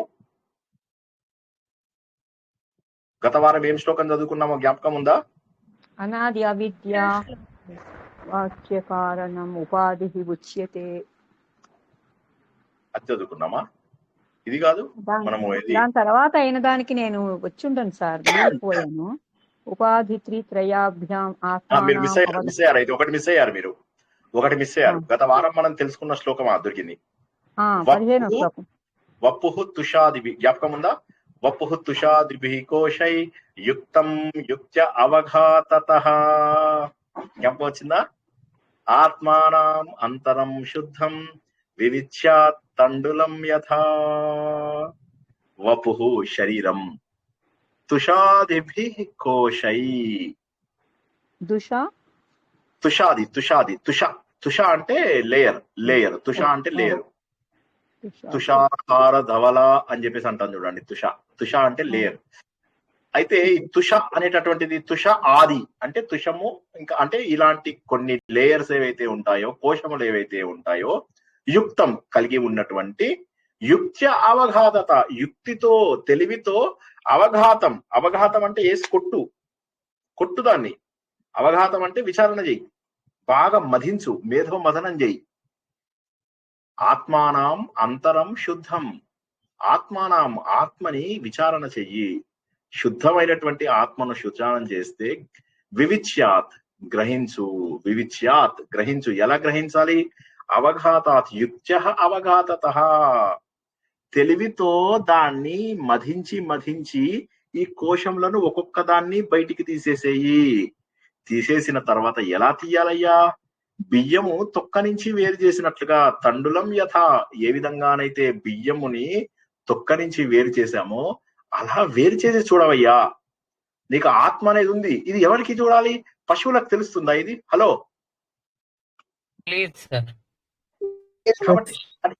కానీ మరి ఎలా తెలుస్తుంది? ఎవరికి తెలుస్తుంది అనగానే దాని తర్వాత శ్లోకము జాగ్రత్తగా వినండి. సదా సర్వగతః అపి. నేను విడదీసి చదువుతున్నాను, కొద్దిగా మీకు శ్లోకాలు ముందున్నాయా? షేర్ చేయనా? ఒకసారి షేర్ చేయనా లేకపోతే ఉన్నాయా? ఎవరైనా ఎవరైనా షేర్ చేయండి. తాత్పర్యం ఉంది. సదా సర్వగత అపి ఆత్మా న సర్వత్ర అవభాసతే బుద్ధౌ ఏవ అవభాసేత స్వచ్ఛేషు ప్రతిబింబవత్. 17వ శ్లోకం సార్. 17వ శ్లోకం. సదా సర్వగత్యాత్మాన్. చూడండి, ఇప్పుడు దీన్ని కలిపి చదువుతాను, ఒకసారి విడదీసి చదువుతాను. చూసి చదువుతున్నాను నేను, మీరు కూడా చూసుకొని చూడండి. సదా సర్వగతోప్యాత్మాన్ న సర్వత్రా భాసతే బుద్ధావేవాభాసేత స్వచ్ఛేషు ప్రతిబింబవత్. దీన్ని విడగొడదాం మనం. సదా సర్వగతః, సదా సర్వగతః అపి ఆత్మ, అప్యాత్మ అంటే అపి ఆత్మ. సదా సర్వగతః అపి ఆత్మ న సర్వత్ర అవభాసతే. ఇప్పుడు ఆత్మ అన్ని చోట్ల ఉందా లేదా ఒక్క మాట చెప్పండి. ముందు దీని మీనింగ్ చెప్తాను. సదా అంటే ఏంటండి? ఎల్లప్పుడు. సర్వగతః అంటే ఏంటి? సర్వత్రా సర్వత్రా. అపి అంటే కూడా ఉన్నటువంటి ఆత్మ అన్ని చోట్ల. సదా సర్వగతోప్యాత్మ అంటే ఆత్మ. ఇప్పుడు ఇది ఫస్ట్ పార్ట్. ఇక్కడ జాగ్రత్తగా ఒక బ్యాగ్ లో పెట్టుకోండి. ఫస్ట్ పార్ట్ అని బ్యాగ్ లో పెట్టుకోండి. సెకండ్ పార్ట్ ఏంటి? నా సర్వత్రావభాసతే. నా సర్వత్ర అవభాసతే. 3 ముక్కలు చేయండి. రెండవ భాగం. ఇప్పుడు ఫస్ట్ పార్ట్ అన్ని చోట్ల ప్రకాశించదు. అవభాసతే ప్రకటించదు. నా సర్వ అన్ని చోట్ల ఉందని చెప్తున్నావు కదా సార్, మీరు చెప్తున్నారు. శంకరాచార్య చెప్పాడని చెప్తున్నారు. ఉపనిషత్తులలో ఉన్నదని చెప్పేసి శంకరాచార్య చెప్తున్నాడు. మరి అట్లాంటప్పుడు మాకు ఎందుకు కనిపించడం లేదు? అన్ని చోట్ల ఉందని మీరే కదా చెప్తున్నది. కొన్ని చోట్ల ప్రకాశించటం లేదు.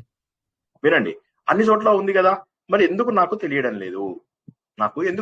ఇక్కడ దానికి ఆయన జవాబు చెప్తున్నాడు. ఏంటంటే అన్ని చోట్ల వ్యాపించి ఉన్నటువంటి ఆత్మ అన్ని చోట్ల కూడా దర్శనంగా లేదు, కనిపించడం. మరి అన్ని చోట్ల ఉంది కదా, గ్యారంటీగా ఉంది. ప్రతి చోట ఉంది. నాకు కనిపించాలి కదా, అన్ని చోట్ల ఉన్నది నాకు కనిపించాలి కదా. ఇప్పుడు క్రిస్టియన్ వాడు వచ్చేసి అడుగుతాడు, ఏడయ్యా మీ రాముడు ఏడి, ఏడయ్యా మీ కృష్ణుడు ఏడి అంటాడు. భగవంతుడు అన్ని చోట్ల ఉన్నాడా లేదా? ఒప్పుకుంటారా లేదా? Yes or no? బుద్ధితో మాత్రమే తెలుస్తాడు ఆయన. ఇప్పుడు భగవంతుడు అన్ని చోట్ల ఉన్నాడా లేదా? భగవంతుడు అన్ని చోట్ల ఉన్నాడా లేదా? అన్ని చోట్ల ఉన్నాడు భగవంతుడు. భగవంతుడు అన్ని చోట్ల ఉన్నప్పుడు మనకు కనిపించాలి కదా. కనిపించాడు. అన్ని రూపాలలో ఉన్నాడు. తెలుస్తుంది అంటారు. అంతర్గతములనే తెలుస్తుంది. కరెక్టే, కానీ అన్నిట్లలో అంతటా ఉన్నాడు అన్నప్పుడు కనీసం ఎక్కడో ఒకసారి కనిపించాలి కదా. ఇప్పుడు మీరు తిరుపతి పోయారు. అవును అదే. అయితే ఇప్పుడు వేణుగోపాల్ గారు ఉన్నారు, మొన్న తిరుపతి వెళ్ళారు. అంతకు ముందు ఆయన సాయి మతం వాళ్ళది షిరిడికి కూడా వెళ్ళారు. సో మరి వెళ్ళి 2 చోట్ల కూడా ఆయన దేవుని చూద్దామని ట్రై చేశారు. అలాగే మీలో కూడా ఎవరైనా రీసెంట్ గా టెంపుల్స్ కి వెళ్ళిన వాళ్ళు ఎవరైనా ఉన్నారా? మన గోవిందలూరు మేడం వెళ్ళారు, ఆవిడ వెళ్ళారు. బ్రజభూమికి వెళ్ళారు, అక్కడి నుంచి మట్టి తీసుకొచ్చారు. ఓకే, ఆవిడ కూడా దేవుణ్ణి చూడగలిగారా? హరిద్వార్ వెళ్ళాం సార్, హరిద్వార్ వెళ్ళాం. మెడిటేషన్ హాల్లో వెళ్ళాము, మాట్లాడాము. తర్వాత ఇటు వెళ్ళాము, మొత్తం అన్ని. చూడలేదు. హరిద్వార్, హృషికేశ్ వెళ్ళాము. గోవిందలూరు గారు ఎక్కడెక్కడ కనిపించాడంటారు దేవుడు? ఆత్మ ఎక్కడ కనిపించింది మీకు? అసలు కనిపించడం మామూలు విగ్రహంలో కూడా కనిపించనివ్వలేదండి బాబు. ఎంత యూపీ అంతా ఎంత కంట్రోల్ లేకుండా, రష్ ఏంటి, అసలు మేనేజ్ చేసే వాళ్ళు లేరు. చాలా ఘోరంగా అయిపోయింది మాకు. అసలు ఇప్పుడు మీరు ఒక రకంగా గుర్తొచ్చారు. ఎందుకంటే స్టాంపీడింగ్ దీంట్లో దర్శనాలు చేసుకునేందుకు వెళ్ళకూడదు అనేది ఆల్మోస్ట్ ఆ కండిషన్. ఆ టెంపుల్స్ అన్ని పోలీసులు పక్క నుంచి డబ్బులు తీసుకుంటున్నారు. మాకు అది కూడా తెలియలేదు, ఎలా ఇచ్చి వెళ్ళాలో కూడా తెలియలేదు. అసలు అది కూడా మేమేం చేయలేకపోయాము. ఎక్కడ ఢిల్లీలో కాళికాదేవి టెంపుల్కి వెళ్ళాము, అక్కడ కూడా మాకు దర్శనం కానివ్వలేదు. మధురలో ఎక్కడైనా, మధురలో మటుకు పీస్ఫుల్ గా చూసాం. ఆయన మీడి చెరసాల అవన్నీ. బృందావనం చూసారు కానీ ఆత్మని ఎక్కడ చూసారో మీరు చెప్పండి నాకు. ఆత్మని చూడాలంటే మాయ మనకి భగవంతుడికి మధ్యలో ఉన్న పొరలు తొలగితే గానీ చూడలేము సార్. కాబట్టి భగవంతుడిని ఎక్కడో వెతుకుతూ వెళ్ళడం ఎంతవరకు సమంజసం? కానీ వెళ్ళాలనిపిస్తుంది కదా, అంత ఎదగలేదు కదా ఇంకా. అలా వెళ్ళాలనిపించడం వేరు, కానీ భగవంతుడు అక్కడ ఉన్నాడు. ఊరికే ట్రావెల్ చేయొచ్చు, ట్రావెల్ చేయడంలో ఏం తప్పులేదు, కానీ భగవంతుడు అక్కడ ఉన్నాడు అని అనుకోవడంలో తప్పు. ఎందుకంటే ఇప్పుడు మనం ఏం తెలుసుకుంటున్నాం ఈ శ్లోకంలో? ఆత్మ సర్వత్రా వ్యాప్తి చెందినటువంటిది. ఆత్మ సర్వత్రా వ్యాప్తి చెందింది. ఆత్మ సర్వత్రా వ్యాప్తి చెందినప్పుడు మరి అన్ని చోట్ల ఎందుకు కనిపించడం లేదు నాకు? అన్ని చోట్ల వ్యాప్తి చెందిందని మీరే చెప్తున్నారు. అలాంటప్పుడు ఎందుకు కనిపించట్లేదు? సో 3వ లైన్ లోకి వద్దాం. 3వ లైన్ లోపల ఏం చెప్తున్నాడు? బుద్ధౌ ఏవ అవభాసేత. బుద్ధిలో మాత్రమే అవగతం అవుతుంది, కనిపిస్తుంది, భాసిల్లుతుంది. భాసేత అంటే భాసిల్లడము, ప్రకాశించడము. ధ్యానములో కనిపిస్తాడా? సమాధి. ఇప్పుడు నేను చెప్పింది వినండి, మీరు వినండి ఒకసారి. నేను చెప్తున్నది మీకు అర్థమైపోతుంది. ఒక్కసారి జాగ్రత్తగా వినండి, మీకు అర్థమవుతుంది, తప్పకుండా అర్థమవుతుంది. బుద్ధౌ ఏవ అవభాసేత. బుద్ధిలో మాత్రమే సత్యం ఏవ జయతే. బుద్ధౌ ఏవ అవభాసేత. బుద్ధిలో మాత్రమే అది వెలుగుతుంది. బుద్ధిలో మాత్రమే ఆత్మ ప్రకాశిస్తుంది. బుద్ధిలో మాత్రమే ఆత్మ ప్రకాశిస్తుంది. అన్ని చోట్ల ఉంది కదా ఆత్మ. వెతకడానికి వెళ్ళాను. ధర్మరాజ్ది ఒక ఇది ఉందనమాట సామెత, బురా దేఖనే మైచెలా బురాన మిలా కోయి ఏదో ఉంది. అది నాలోనే నేను చెడు వెతుకుదామని వెళ్ళాను. అన్ని చోట్లకి వెళ్ళాను, ఎక్కడా కూడా నాకు చెడు దొరకలేదు. ఎప్పుడైతే నా మనసు పాడైందో నన్ను మించిన చెడ్డవాడు ఇంకోడు లేడు అని అర్థమైంది నాకు అని చెప్పేసి చాలా బ్యూటిఫుల్ శ్లోకం అన్నమాట. సో ఇక్కడ అదే విధంగా ఆత్మ ఎక్కడెక్కడో వెతుకుతూ ఇలాగే బాగుంది జీవితం అని చెప్పేసి అనుకుంటూ ఉంటాం. మనం భగవంతుని ఎక్కడెక్కడో వెతుకుతూ ఉంటాం. కానీ ఎక్కడ కనిపిస్తాడయ్యా అంటే బుద్ధిలో మాత్రమే కనిపిస్తాడు. ఎందుకు ఇవాళ ఇంత డీటెయిల్ గా చెప్పుకుంటున్నామంటే కనువిప్పు కావాలి ప్రతి ఒక్కరికి. సార్ మీరు తపన పడుతున్నారు కానీ ఏమనుకోవద్దు సార్, ఒక మాట చెప్తాం. మాకు కనువిప్పు ఎప్పటికి కాదు సార్. మాకు ఏం కాదు చెప్పండి. హలో,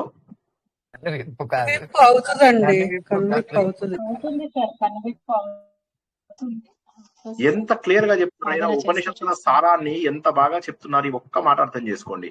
ఇప్పుడు మనం ఎక్కడెక్కడ వెతుకుతున్నాం భగవంతుణ్ణి. ఇంత బ్యూటిఫుల్ పాయింట్ ఇది. ఎక్కడెక్కడో వెతుకుతున్నావయ్యా, కానీ ఎక్కడ దొరకడు నీకు. బుద్ధిలో మాత్రమే ప్రకాశిస్తాడు. ఎక్కడెక్కడో వెతికి వెతికి వెతికి వెతికి అలసిపోతున్నావయ్యా. సమయాన్ని వృధా చేసుకుంటున్నావు, వెతుక్కుంటూ అలసిపోతున్నావు. బుద్ధిలో మాత్రమే ఆయన ప్రకాశిస్తాడు. ఎలా ప్రకాశిస్తాడు తెలుసా?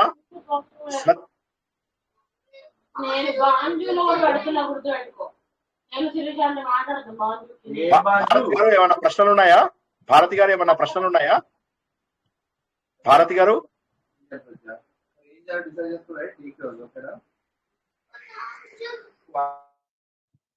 ఓకే. ఇది ఆత్మబోధ కదా. ఇంట్లోపల వాళ్ళని పక్కన పెట్టేయాలి, లేదా ముట్టికాయలేసి దూరం పెట్టాలి. ఇక్కడ కూడా శ్రద్ధగా వినకపోతే అన్నాలు తింటూ, కంచాలు పెడుతూ, ఇంటికి వచ్చిన చుట్టాలతోని మాట్లాడుతూ ఎగిరి ఎప్పటికి జ్ఞానం వచ్చేది ఎప్పటికి? ఏదొస్తుంది? వయసు పెరిగిపోతుంది అలాగా. ఎప్పటికి బుద్ధి వచ్చేది ఎప్పటికి? జ్ఞానం వచ్చేది ఎప్పటికి? తెలివితేటలు లేవా? చెప్తే అర్థం కాదా? సో బుద్ధిలో మాత్రమే వెలుగుతుంది. ఎలా వెలుగుతుంది? స్వచ్ఛేషు ప్రతిబింబవత్. స్వచ్ఛమైన వాటిలో ప్రతిబింబం కనిపించేలాగా. అద్దములో ప్రతిబింబం. అద్దం అన్నాను ఇక్కడ నేను. నన్ను చెప్పనియండి, తర్వాత మాట్లాడినప్పుడు మాట్లాడండి ఒకసారి అందరూ. స్వచ్ఛేషు కేవలం స్వచ్ఛమైన వాటిలో. స్వచ్ఛేషు అంటే అర్థం ఎక్కడొచ్చింది మనకు? స్వచ్ఛేషు స్వచ్ఛమైన. అందుకే సంస్కృత శ్లోకాలను చూడమన్నాను, తర్వాత మీనింగ్ చూడండి. స్వచ్ఛేషు స్వచ్ఛమైన వాటి లోపల. ఏ విభక్తి అండి స్వచ్ఛేషు? హలో, విభక్తి సార్.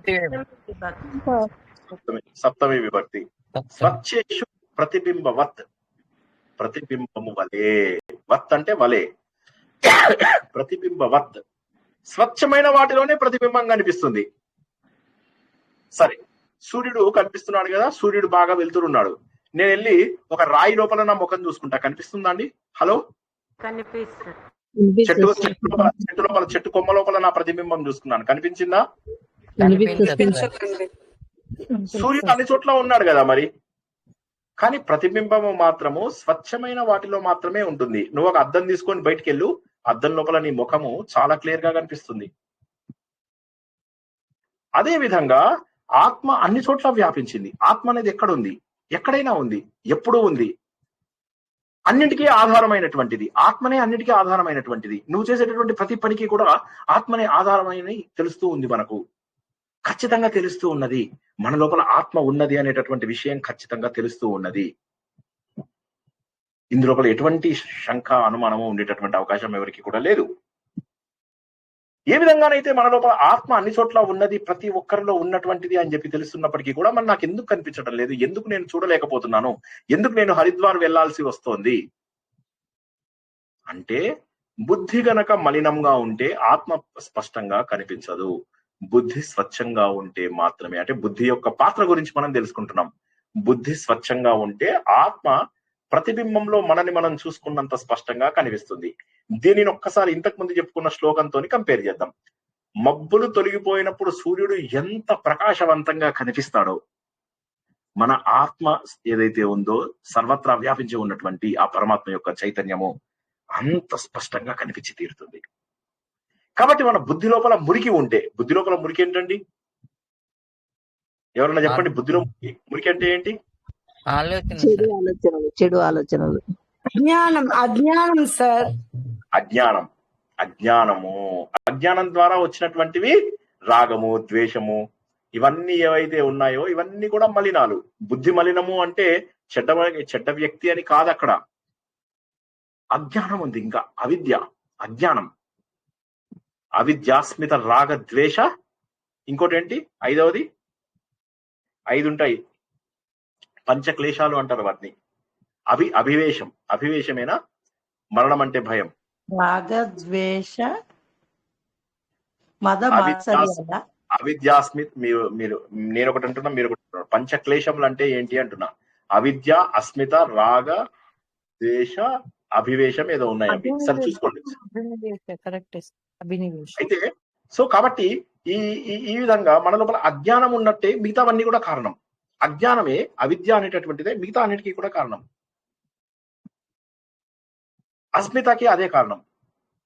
అస్మిత అంటే అహంకారం, నేను అస్మి, నేను. అవిద్య, అస్మిత, రాగము, ద్వేషము, అభినివేశము అన్నిటికీ కూడా కారణమైనటువంటిది అవిద్య మాత్రమే, అజ్ఞానం మాత్రమే. కాబట్టి అజ్ఞానం ఎప్పుడైతే ఉంటుందో అప్పుడు నీ లోపల రాగద్వేషం ఉంటుంది, మరణ భయం ఉంటుంది. మరి బుద్ధి స్వచ్ఛంగా చేయాలంటే ఏం చేయాలి?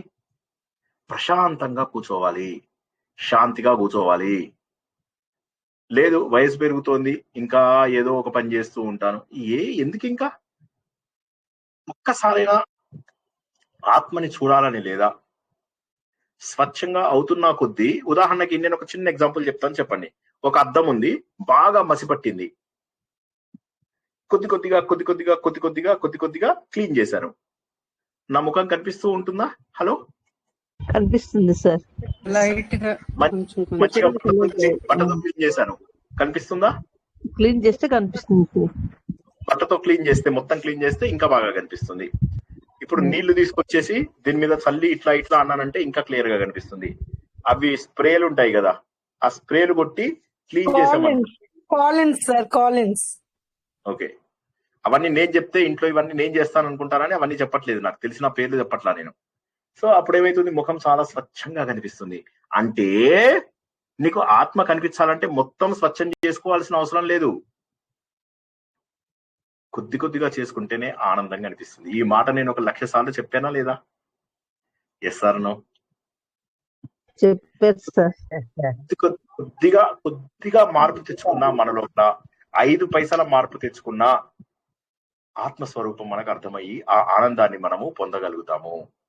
అప్పుడు దేనికి భయపడము, మరణానికి భయపడము, ఇంకా దేనికి కూడా భయపడము. ప్రపంచంలో జరిగేటటువంటి ఏ మార్పులకు కూడా భయపడము.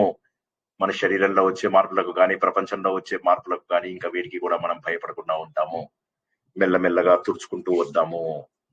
కాబట్టి పూర్తిగా స్వచ్ఛంగా చేయాల్సినటువంటి అవసరం లేదు. మెల్లమెల్లగా శాంతి అలవాటు చేసుకో. శాంతి అంటే ఎవరండి? ఎవరా అమ్మాయి పేరు? ఎవరా అమ్మాయి? శాంతి అంటే ఎవరా అమ్మాయి? విజయశాంతి సార్. సో కాబట్టి ప్రశాంతత అలవాటు చేసుకోవాలి. జీవితంలో కూడా ప్రశాంతత అలవాటు చేసుకోవాలి, నిర్మలత్వం అలవాటు చేసుకోవాలి, సమత్వ భావం అలవాటు చేసుకోవాలి, వైరాగ్య భావం అలవాటు చేసుకోవాలి. చెప్పండి ఏమేమి అలవాటు చేసుకోవాలో?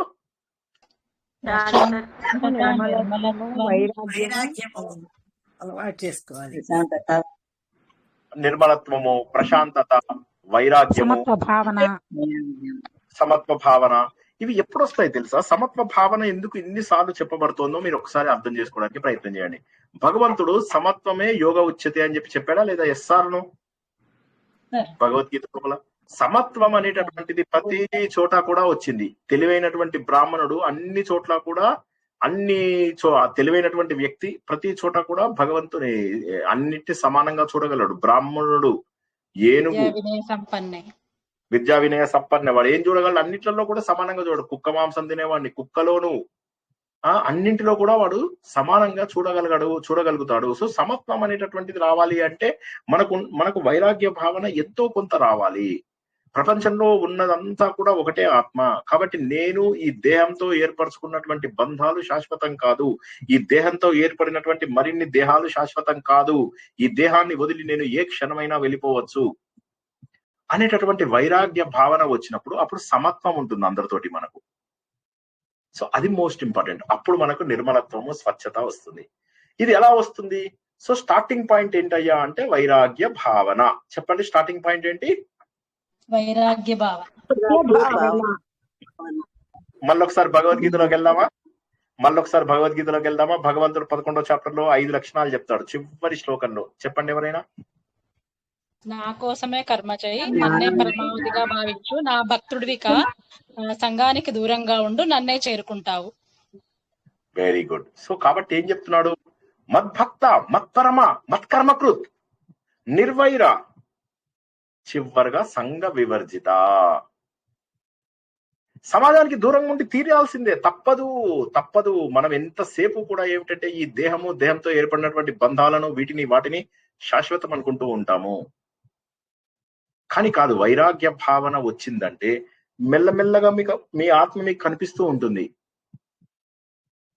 ఇందాక వేణుగోపాల్ గారు ఒక మాట అన్నప్పుడు ఆయనని ఆపా నేను. ఆ పాయింట్ మళ్ళీ ఒకసారి చెప్తా. ధ్యానం లోపల భగవంతుడు కనిపిస్తాడా? మంచి ప్రశ్న అడిగారు ఆయన, చాలా మంచి ప్రశ్న అడిగారు. కరెక్ట్, అది 100% కరెక్ట్.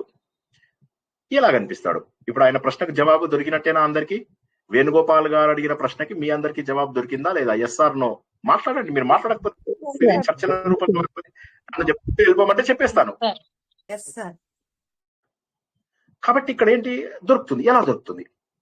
ఎప్పుడైతే మనము ఫోకస్ చేయడం అంటూ మొదలెడతామో, ప్లీజ్ ఫోకస్ చేయడం అంటూ మొదలెడతామో, అప్పుడు ఏమవుతుందంటే ఆ ఫోకస్ లోపల మనస్సు ఒక దగ్గర అయిపోతుంది. కొద్దిసేపటికి ఆ మనస్సు బయటికి వెళ్ళిపోతుంది. అలాగా ఏమాత్రం సాధన లేని వ్యక్తికి కూడా ప్రతి గంటకు ఒక 2 క్షణాలు 3 క్షణాల పాటు ఆత్మానుభవం జరిగి తీరుతుంది. నన్ను నమ్మండి. ఇది మోడీ గ్యారంటీ లాగా శ్రీనివాస్ గ్యారంటీ. హలో, ఒక్క మాట రిపీట్ చేయరా మీరు చెప్పింది ప్లీజ్. గంట సేపు గనక ధ్యానం చేస్తే, ఒక దగ్గర కదలకుండా కూర్చుంది, ధ్యానానికి ఉన్నటువంటి కండిషన్స్ ఏంటి ఎవరన్నా చెప్పగలరా? ఎవరైనా?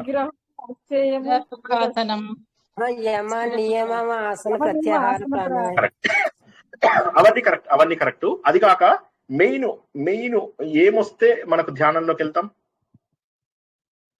మనసు నిలకడ ఉండాలి. మనసు నిలకడగా ఉండాలి. భావన సార్, భావన వస్తే ఓకే సరే పోన్లేండి. నేను అడిగిన డైరెక్షన్ లో మీరు వెళ్ళట్లేదు, నో ప్రాబ్లం. తప్పని కాదు, నేను అడగడం ప్రశ్న తప్పు అడిగాను. చూడండి ఒకసారి మళ్ళీ. మనము గాఢ నిద్రలోకి వెళ్తాం. ఎందులోకి వెళ్ళాం? గాఢ నిద్రలోకి. గాఢ నిద్రలోకి వెళ్ళినప్పుడు అది ఏం చేస్తుందంటే వీడి శరీరం పడిపోయిందా లేదా అని ఒక టిక్ మార్క్ పెట్టుకుంటుంది.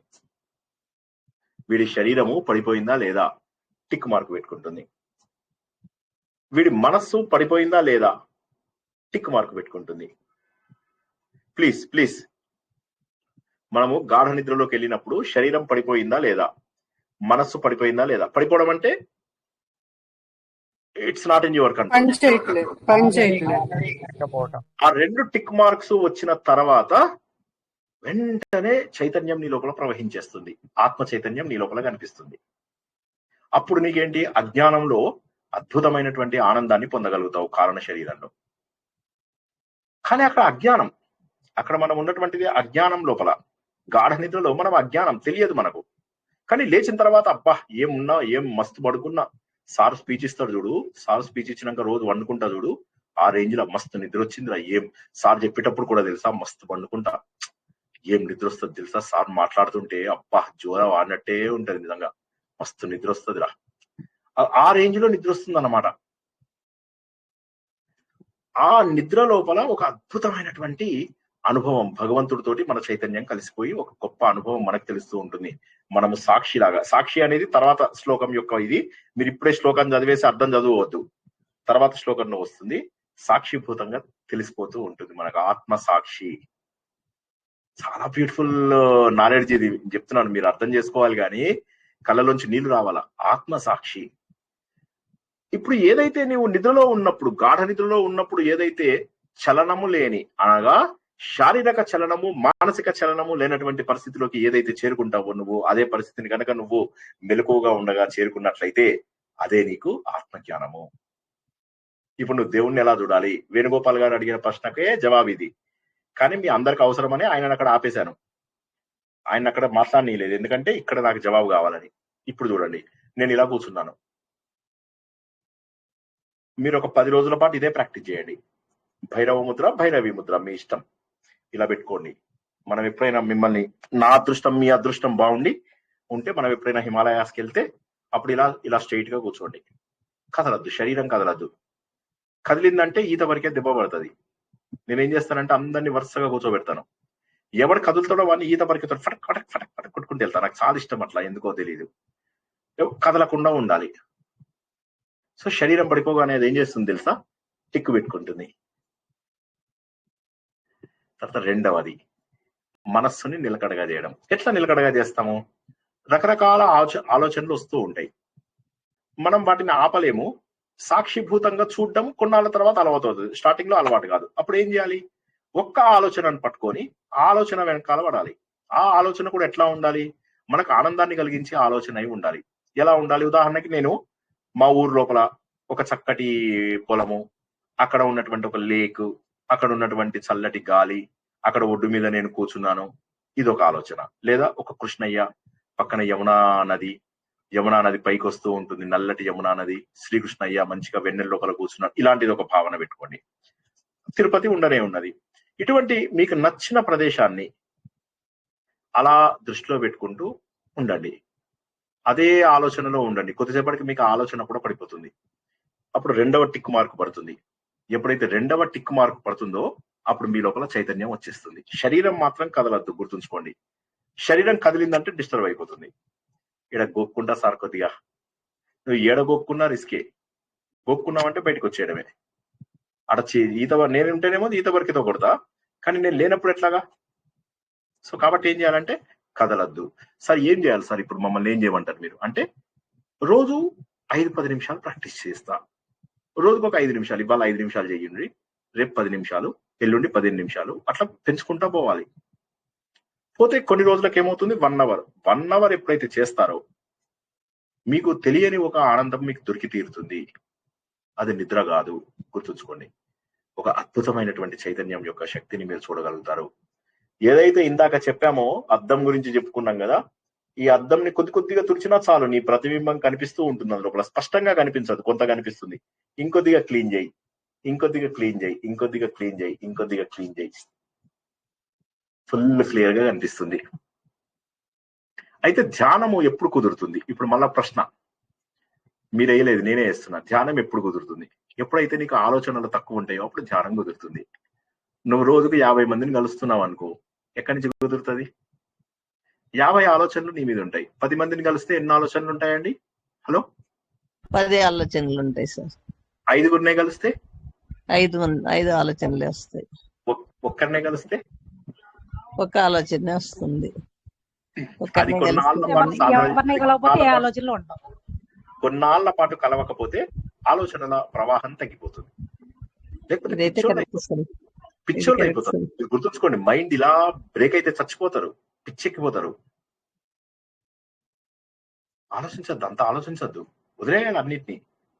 ఎవడో తిడుతున్నాడో తిట్టుకొని, ఎవడో నన్ను ఏదో అనని, నన్ను ఇట్లా అనని, నేను నాకు బుద్ధి లేదా, మంచిదే, వెరీ గుడ్. ఎవరన్నా తిడుతుంటే కూడా కరెక్ట్ కరెక్ట్ కరెక్ట్ అవును అవును అని చెప్పి మెచ్చుకోవాలి. ఇంకొద్దిగా తిట్టండి, ఇంకొద్దిగా తిట్టండి అని మెచ్చుకోవాలి. ఏం చేస్తారు? ఎవడేం చేస్తాడు? ఎవరికి ఎన్ని రోజుల బంధం? వదిలేయండి. మనస్సును ప్రశాంతంగా ఉంచుకోండి. ఒక్క రోజు మీకు అనుభవం అది రావాలని లేదా? ఆలోచించండి ఒక్కసారి. ఇంత బాగా చెప్తున్నాను కదా, ఒక్క రోజు మీకు అనుభవం రావాలని లేదా? రావాలి సార్. అది ఫైనల్ అదే కదా సార్. ఇదంతా దీని అంతటికి ఫైనల్ రిజల్ట్ ఏదో ఫైనల్ రిజల్ట్ కదా. ఇప్పుడు ఇదంతా చూడాలనే ఉంది సార్, కానీ అది కుదరట్లేదు.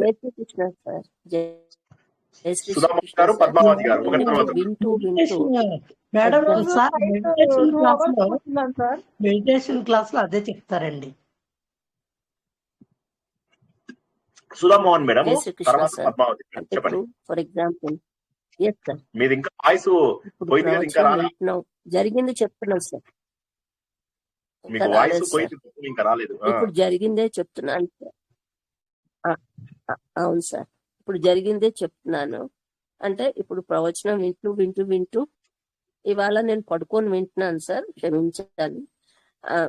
సో ఏంటంటే మీరు అన్నట్టు ఎప్పుడు నాకు నిద్ర పట్టేసిందో నాకు తెలియదు. మళ్ళీ మీ వాయిస్ వినపడింది. అంటే it was for a very short time. అంటే బట్ చాలా హ్యాపీగా అనిపించింది. సడన్ గా మళ్ళీ మీ వాయిస్ వినిపించింది. 2 seconds మరి 1 minute I cannot tell, but it was, I don't know what happened. I just don't know what happened. It was beautiful. అంటే దాన్ని ఏమంటారో తెలియదు నాకు, but it happened just now. I just thought I'll share. నాకు అర్థమైంది మీరు చెప్పింది. అదే ఒక అనిర్వచనీయమైనటువంటి ఆనందం. ఓకే, పద్మావతి మేడము, తర్వాత రమాదేవి గారు, తర్వాత ఒకరు మాట్లాడండి.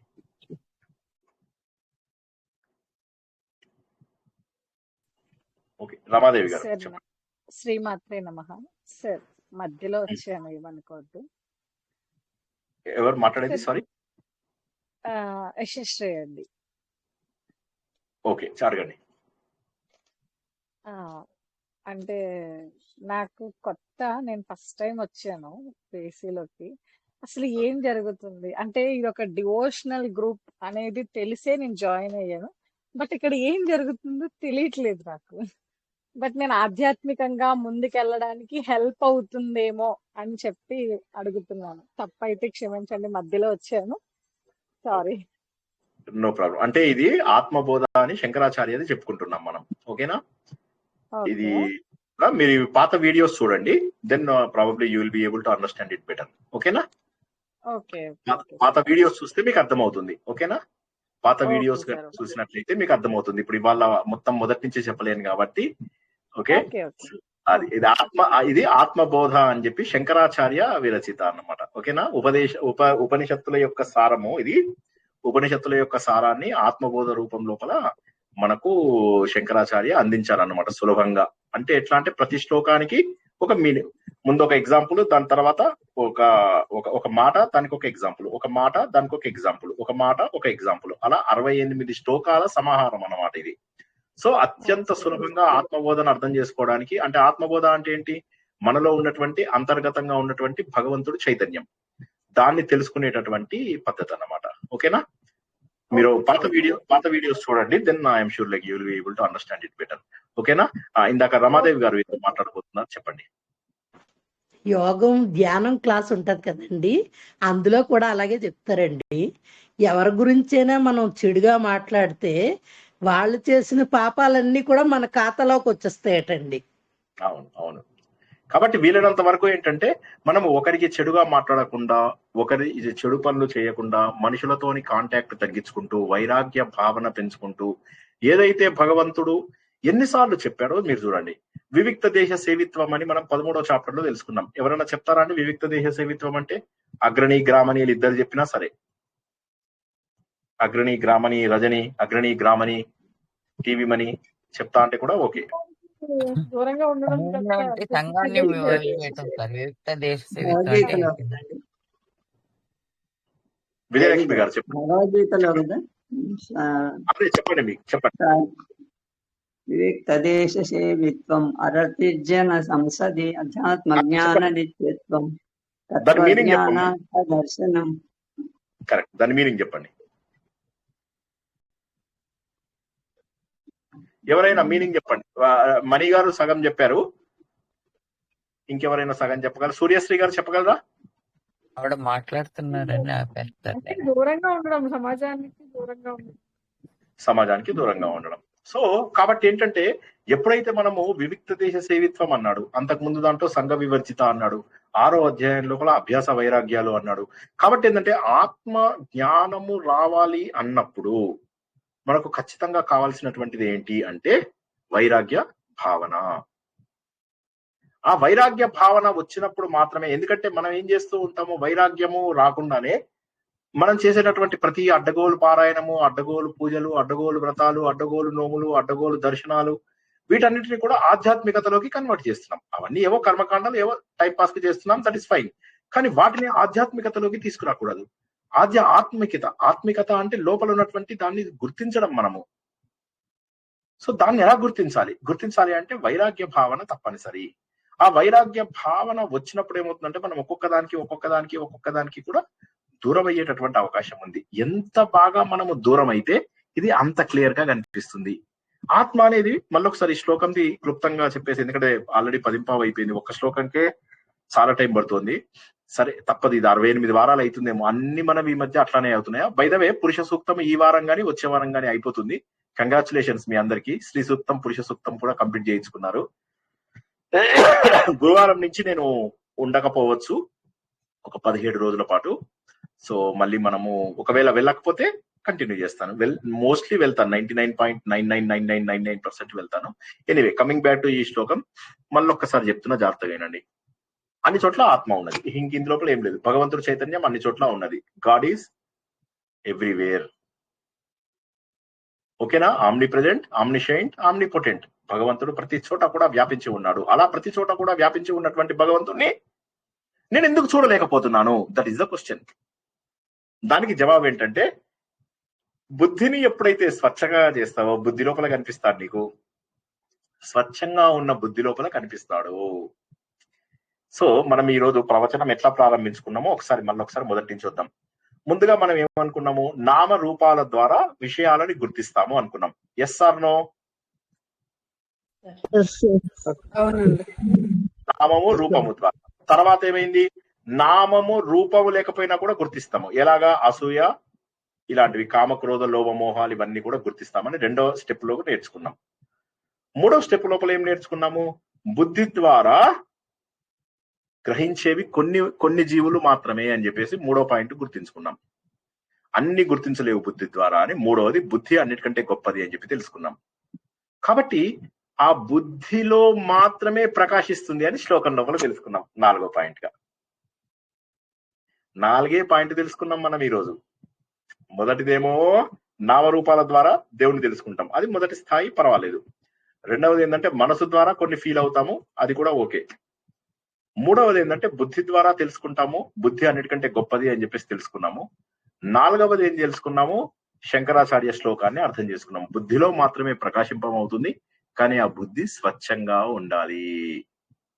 ఇదే మాట భగవద్గీతలో చెప్పింది. చిత్తశుద్ధి కలగాలన్నాడు. 6 అధ్యాయాలలో చెప్పింది ఏంటండి ఆయన? కర్మకాండాల యొక్క ముఖ్య ఉద్దేశం ఏంటి? కర్మయోగం యొక్క ముఖ్య ఉద్దేశం ఏంటండి? సూర్యశ్రీ గారు చెప్పగలరా? సౌజన్య గారు చెప్పగలరా? కర్మ తప్పకుండా చెయ్యాలి. కర్మ చెయ్యాలి, ఫలితం ఆశించొద్దు. కరెక్ట్.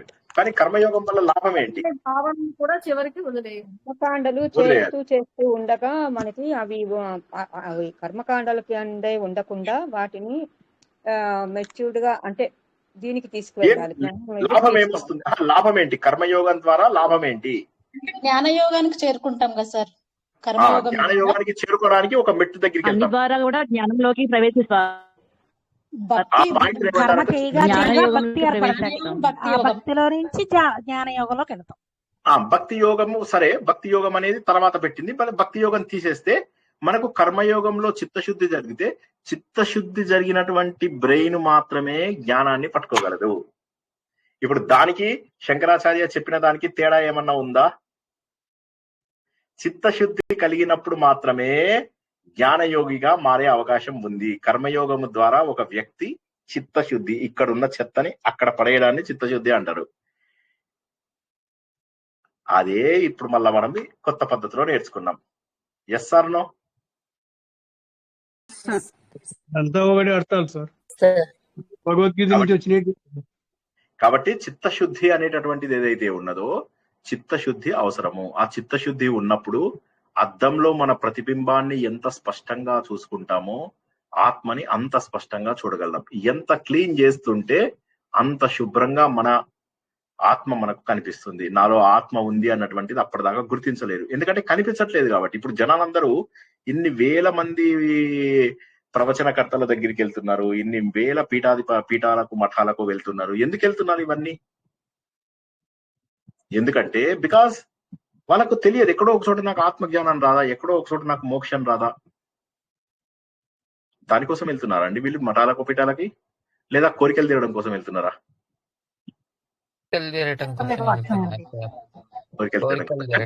కొంతమంది అందులో మోక్షం సాధించాలి, ఇదేమో మార్గమేమో అని వెళ్లే వాళ్ళు కూడా కొంతమంది ఉండవచ్చు. అలా కొంతమంది ఆ మోక్ష మార్గం కోసం వెళ్తున్న వాళ్ళకి పాపం దారి దొరకట్లేదు. కానీ దొరకడానికి చాలా సులువైన మార్గం ఉంది. ఆ సులువైన మార్గం ఏంటంటే అనవసరమైన విషయాలకు దూరంగా ఉండు, అంటనట్టుగా ఉండు. పద్మపత్ర మివాంభస. మళ్ళా భగవద్గీతకి వెళ్ళిపోయామా? తామరాకు మీద నీటి బుట్టలా ఉండాలి. సో ఇది ఇంత సేవిత్వము యాక్చువల్ గా ఏకాంత స్థలం ఏర్పాటు చేసుకోవడం అని ఇంట్లో గీతామగ ఏకాంత అంటే మనము ఏదైతే జన సమూహంలో లేకుండా ఉండటం. యుక్త దేశ సేవిత్వం అంటే జన సమూహంలో లేకుండా ఉండటం. జనాల నుంచి కలిగే డిస్టర్బెన్స్ ని విక్షేపణము లాస్ట్ టైం మీరు చెప్పారు అప్పుడు, మలము విక్షేపణం. సో ఆ విక్షేపణం అంటే మనం జనాల నుంచి కలిగే ఒక డిస్టర్బెన్స్, అందులోనే ఉన్నాం ఇప్పటిదాకా. సో అందులోంచి బయటకు వచ్చి ఒక ఏకాంత స్థలం ఇంట్లో ఏర్పాటు చేసుకోవడము, దాన్ని వివిక్త దేశ సేవిత్వం అని ఇంట్లో గీతామఠం. వండర్ఫుల్. ఆత్మసుఖము వీడి నీ ఆట కొరకు పాత్ర పోషణ చేసి సూత్రధారి విశ్రమించదని పాదం ఆశ్రయించి పరమ కరుణాంతరంగా శ్రీ పాండురంగ. జై శ్రీకృష్ణ. ఇవాళ ఎక్కువసేపు చెప్పుకున్నా కూడా అందరికి అర్థమైందని ఆశిస్తున్నాను. అందరికి కూడా ప్రతి పాయింట్ అర్థమైంది కదా, ఎక్కడ ఏమి కన్ఫ్యూజన్ లేదు కదా. ఎవరికైనా డౌట్ ఉంటే అడగండి, ఒక 5 నిమిషాలు చెప్తా. మళ్ళొకసారి వినండి. నేనేమంటానంటే నా క్లాస్ అయిపోగానే ఏం చేస్తున్నారు, అందరూ పడి నిద్రలు పోతున్నారు. ఎలా పోతున్నారంటే నిద్రలు, మై గాడ్, అసలు శ్రీనివాస్ స్టూడెంట్సా మదాకా. నేనేమంటానంటే అలా సుషుప్తావస్థలోకి అది క్లాస్ లోనే వెళ్తున్నారు. కొంతమంది ఆవులిస్తున్నారు, కొంతమంది నిద్రపోవచ్చు, కొంతమంది గాఢ నిద్రలో కూడా వెళ్ళిపోయే అవకాశం ఉంది. సో అదే అన్నమాట. ఇవి నేను అంటున్నాను అనమాట చాలా మందితో, ఇది స్వప్నావస్థ, సుషుప్తావస్థ, నిద్రావస్థ అంటే మనం మేడమ్స్ చెప్తున్నారు, సార్ ఇంకొక అవస్థ కూడా ఉన్నది సార్. ఏంటి అంటే సార్ ప్రవచనం వినడం కూడా ఒక అవస్థనే సార్, కష్టం అనిపిస్తున్నది సార్. ఎనీవే, సో ఏమన్నా ప్రశ్నలు ఉన్నాయా? ఆ ప్రవచనం వింటుంటే నిద్ర రావట్లేదు సార్, నిద్రపోతుంది సార్. ఏకాంతంగా కూర్చోవడం కాదు సార్, మనసు కూడా ఏకాంతంగా ఉండాలి. రమణ మహర్షి చెప్పడము, మనం ఏకాంతంగా కూర్చోవడం కాదు, మనసు కూడా ఏకాంతంగా ఉండాలి. మనసులో ఏమి లేకున్నప్పుడే మన ధ్యానం కుదురుతుంది అని చెప్పడం. మందిలో దాన్ని తెచ్చుకోవాలి అని చెప్తారు కదా సార్. నిర్గుణపరుడై బయలు లోపల స్థిరముగా నుండుట అచలమురా.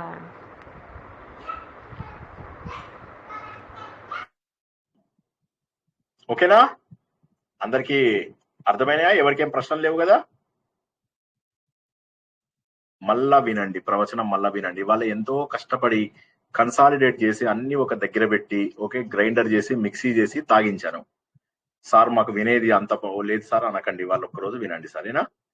మళ్ళీ అయిపోయి 2 రోజులు అయిందంటే ఇక మళ్ళీ మీకు 15 రోజుల పాటు మీకు చుట్టినే ఓకే ఫుల్గా పంచి బను ఉర్కే ఫిరు మస్త్ గగన్ మే ఆజ్ my Azad who Duniya summer holidays sir, ఏముండదు సార్, సమ్మర్ హాలిడేస్, పిల్లలు వస్తారు, సమ్మర్ హాలిడేస్. ఓకే సార్, అందరూ కూడా ఆలోచన ద్వారా జ్ఞానాన్ని సంపాదిస్తారని, ఆలోచన ద్వారా వైరాగ్యాన్ని సాధిస్తారని, ఆలోచన ద్వారా ఆత్మస్వరూపాన్ని తెలుసుకుంటారని, ఒక్క రోజైనా జీవితంలో కనీసం ఆత్మస్వరూపాన్ని పొందాలనే కోరికని పెంచుకుంటారని ఆశిస్తూ ఈ రోజు ప్రవచనాన్ని ఇక్కడికి ముగించుకుందాం. పునర్దర్శనం రేపు రాత్రి 9 గంటలకు పురుష సూక్తం ప్రవచనం ద్వారా. అంతవరకు కూడా అందరికీ కూడా శుభం భూయాత్, శుభరాత్రి, జై శ్రీకృష్ణ. సార్ ఇది కాదు సార్, ఆదిత్య హృదయం కదా రేపు ఆదిత్య హృదయమా? ఆదిత్య హృదయం కదా మంగళవారం. అదే ఎంతమంది పడుకున్నారు అని చెప్పేది నాకు అది జస్ట్ చూశాను. సరే, మిగతా వాళ్ళు మీరేమో పడుకున్నా అన్నారు, మెలకుగా ఉన్నారు, మిగతా వాళ్ళేమో మెలకుగా ఉన్నామన్నారు, పడుకున్నారు. సార్ అదే చెప్పబోతున్నాము, ఆవిడ చెప్పారు వండర్ఫుల్ వండర్ఫుల్. ఓకే, మరి రేపు ఆదిత్య హృదయం నేను అలా అనుకోలేదు సార్, రేపు పురుష సూక్తంది అది క్వశ్చన్ పేపర్ పంపిస్తారని చెప్తున్నారు అనుకున్నాను sir. Okay okay, wonderful wonderful. ఎప్పుడు పంపిస్తారు సార్? పంపిస్తాను. ఇగో నాకు టైం లేదు, కొద్దిగా ఆఫీస్ లో కూడా పని ఎక్కువైంది, మళ్ళీ ఎల్లుండి నుంచి ఉండకపోతే కష్టం కదా, చూస్తాను. ఓకేనా? జై శ్రీకృష్ణ. అందరూ కూడా జాగ్రత్తగా చదువుకుంటూ ఉండండి. ఇవాళది మాత్రం ప్రవచనం వీలైనన్ని సార్లు వినండి, వింటూ ఆపేసి ఆలోచించండి. ఒక 10 నిమిషాలు వినండి, ఆపేసేయండి, ఆలోచించండి. 10 నిమిషాలు వినండి, ఆపేయండి, ఆలోచించండి. జస్ట్ కొంతసేపు ఒక రోజు చేయండి. ఇది మీకు అది ఎప్పుడో ఒకసారి స్ట్రైక్ అవ్వడమే. అది స్ట్రైక్ అయిందంటే మాత్రం అయిపోయింది. ఇంకా మీకు ఇంకా చాలా ఫాస్ట్ గా వెళ్ళిపోతాం. జ్ఞాన మార్గం అనేటటువంటిది ఫ్లైట్ లో ప్రయాణం చేసినటువంటిది. అది ఒకసారి అలవాటు అయిన తర్వాత ఆ మార్గంలోంచి బయటికి రారు. జ్ఞాన మార్గం అలవాటు అయిన తర్వాత అందులోంచి బయటికి రారు. జై శ్రీకృష్ణ. అందరికీ కూడా శుభం భూయాత్. ప్లే లిస్ట్ కూడా పెట్టండి సార్. ప్లేలిస్ట్ ఇప్పుడే ప్లేలిస్ట్ అవి ఓకే. ఓకే. జై శ్రీకృష్ణ. శ్రీకృష్ణ సార్.